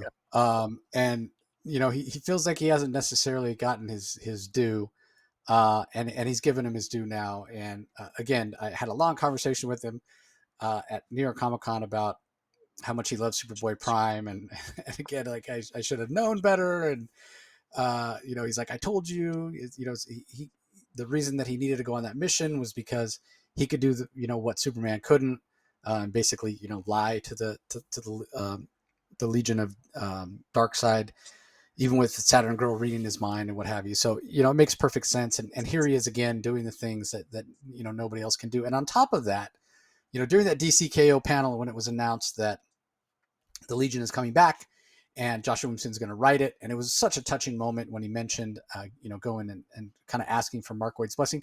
It's not clear to me why he would go to Mark Waid. I mean, Mark Waid doesn't have the definitive run on the Legion, but maybe he has the most recent definitive run, I would argue. But Bendis, obviously has the most recent run. It wasn't really that well received or whatever. But anyway, it was great that Mark Waid said to Josh that hey, it was always going to be you. I mean, that's just amazing to hear, and it was clear that Joshua was touched by that. So in when he was talking about that, when he was talking about the Legion, he did say, he's like, yeah, it's, Legion is coming back. It's prime time.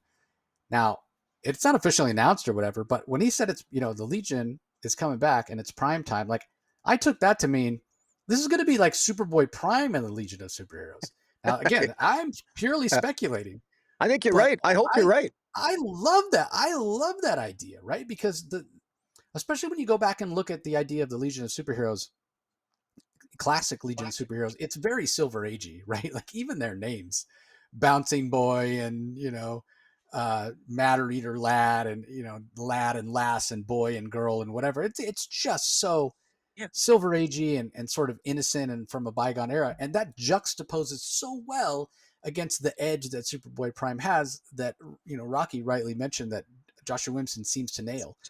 The other part of the conversation that I had with Josh that was really interesting was us talking about what I had said before when we reviewed issue 30 of Superman, and what it really brought home for me was, so when we talk about Superboy Prime, I've mentioned so many times about why I've always loved him from the very beginning and how innocent he was.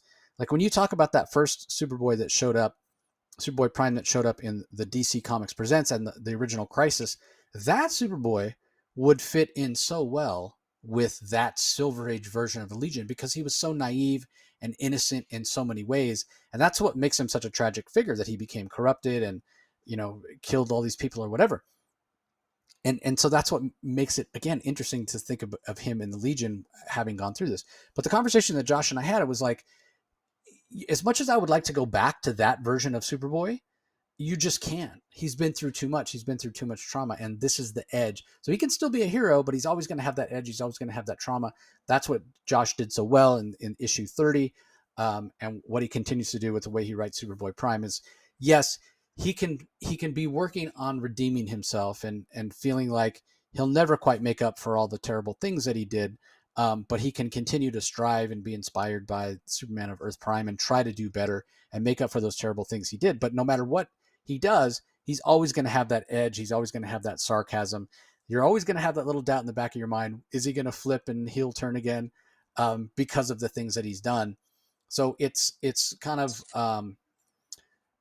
it's honoring is not the right word, but it's acknowledging everything that all the writers that have written him in between, where he's been kind of this villain, acknowledging and not erasing what they've done. So, what a fantastic job. So on top of Superboy Prime being one of my favorite characters and Joshua Williamson doing such a fantastic job, you're right in a lot of ways when you say this is a Lois Lane issue, because yes, she figures out that, hey, maybe there's something I can figure out that Clark can't. I'll forgive. I mean, Clark's a fantastic reporter as well.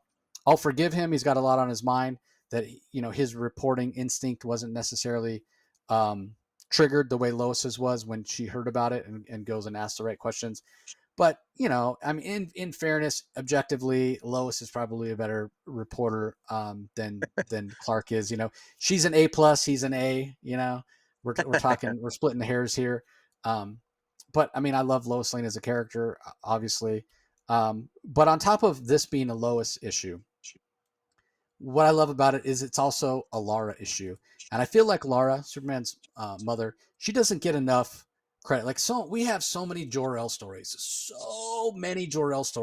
and we don't have enough Lara stories. And I love the fact that Joshua Williamson is going to give us a Lara story, leaning into stuff that's already established, canon that's already established. Yes, she was a historian. Yes, she was interested in archaeology.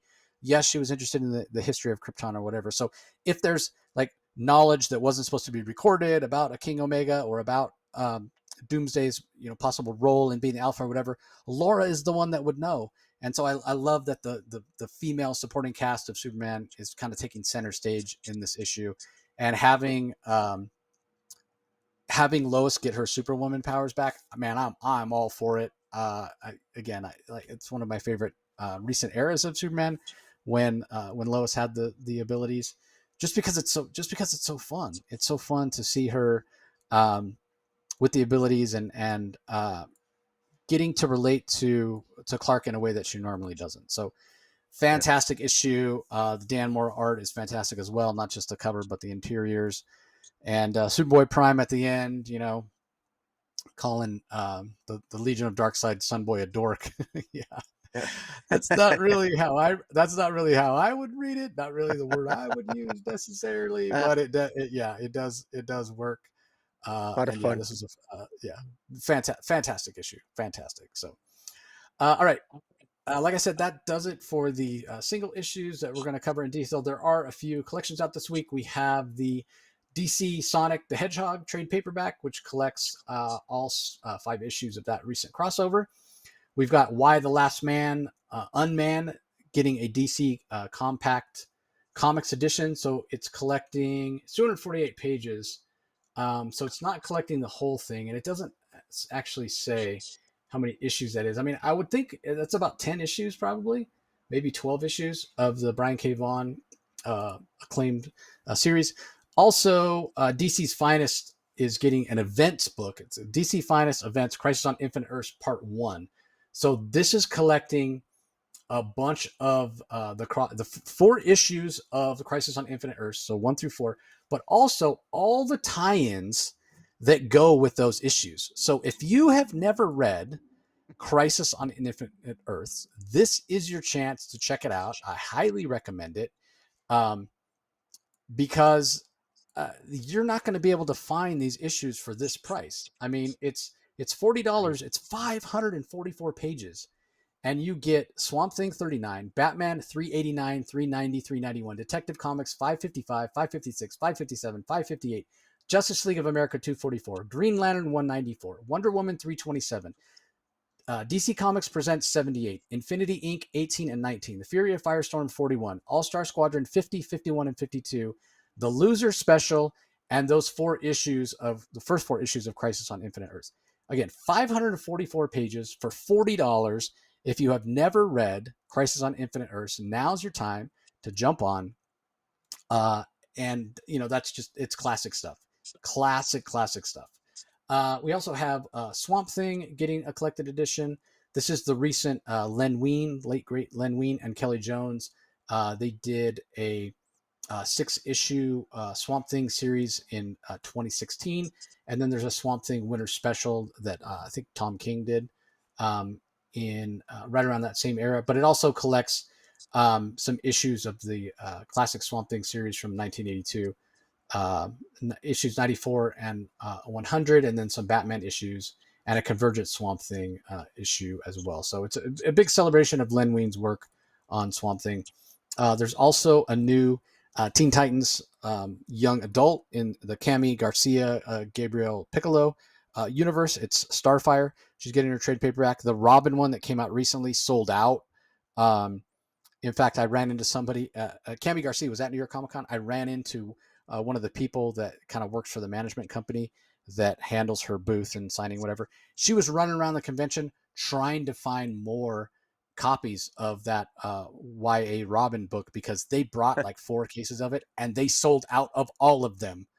And she was like trying to find anybody in New York that had them like that. This Teen Titans version, these YA Teen Titans versions by Cami Garcia and Gabriel Piccolo are super popular. So I just mentioned that because if you want to get your hands on this, you better pick it up the day it comes out. And then finally, excuse me, there's an absolute version of Preacher. We're up to volume 3. These are the oversized hardcover editions that shows the art in 11.5 by 17. Volume 3 collects issues 41 through 66. It's 736 pages for $150. Obviously, classic stuff. Preacher, written by Garth Ennis. Steve Dillon handles the art on it. And then I should mention there are a few other issues out this week in terms of reprints. We've got Action Comics 252 is getting a reprint. That's the first appearance of Supergirl. And then we've got Immortal Legend Batman #1 getting a reprint. Superman 29 is getting a second printing. Superman 28 is getting a second printing. And I think that is it. No new printings of any of the Absolute books, which is kind of a surprise because I feel like every week we get new printings of Absolute Edition. So anyway, now on to our rankings for the week. I honestly, it's been so long, I can't remember who went first. So I'm going to make you go first, Rocky. I think I went first last time. So fire away, give us your rankings for the week. Coming in at number, I think it's 11. History of the DC Universe #4. That's it's unfair of me. I acknowledge that, but I just don't consider it part of the normal crew. Coming in at number 10, I put Immortal Legend, Harley Quinn 55. Coming in at number 9, Justice Green Lantern Dark. Number 8, Harley Quinn 55. 7, Green Arrow 29. Number 6, Green Lantern 28. And my top 5, I have top 5 coming in at number 5. I put Detective Comics 1102. Number 4, Justice League Unlimited. Number 12, I absolutely again, I just love the tie-ins to DCKO. Number 3, Absolute Wonder Woman, Kelly Thompson. That's Absolute Wonder Woman issue 13. The price, I'm really curious to know what the price is, and I just like I just love the storytelling by Kelly Thompson. It just continues to pull me into the Absolute universe. Coming in at number 2 is Flash 26. I love the Wally and Impulse and just the magnification of how epic Darkseid is and how over-encompassing he is in infecting all of time and puts Thanos to shame. And coming in at number 1, Superman 31 was just I loved it. Superboy Prime. I love it's a Lois Lane issue. You said it's also a Laura issue as well. I just thought it was it's yeah extremely well done, and yeah uh, yeah that's those are that's my title. Sorry, I'm just if I'm hesitating because I'm trying to do multiple things at once as I talk. But in any event, that's my ranking. Yeah, I've got New History of the DCU NA. Don't give it a ranking because again, it's not really fair. Like you said, I also put Harley Quinn 55 at number 10. Number 9 for me is Immortal Legend Batman number 3. Coming in at number 8 is The Flash. I cannot believe how that is such a. We both enjoyed it, but such a disparate reaction that we had. I can't believe you have it at number 2 and I have it at number 8. That's so crazy to me. Um, like there's times when we don't like stuff, whatever, but I feel like we have like really valid reasons. That one is just I don't know. That's so strange to me that that it landed so well for you and didn't for me. Anyway, number 7, Absolute Wonder Woman 13. You know, a lot of that because I just didn't enjoy the art. Number 6, Green Lantern Dark for all the reasons I talked about earlier ad infinitum. Issue number 12 of Justice League Unlimited comes in at number 5 for me, just barely eking out Green Lantern Dark, basically based because of the art.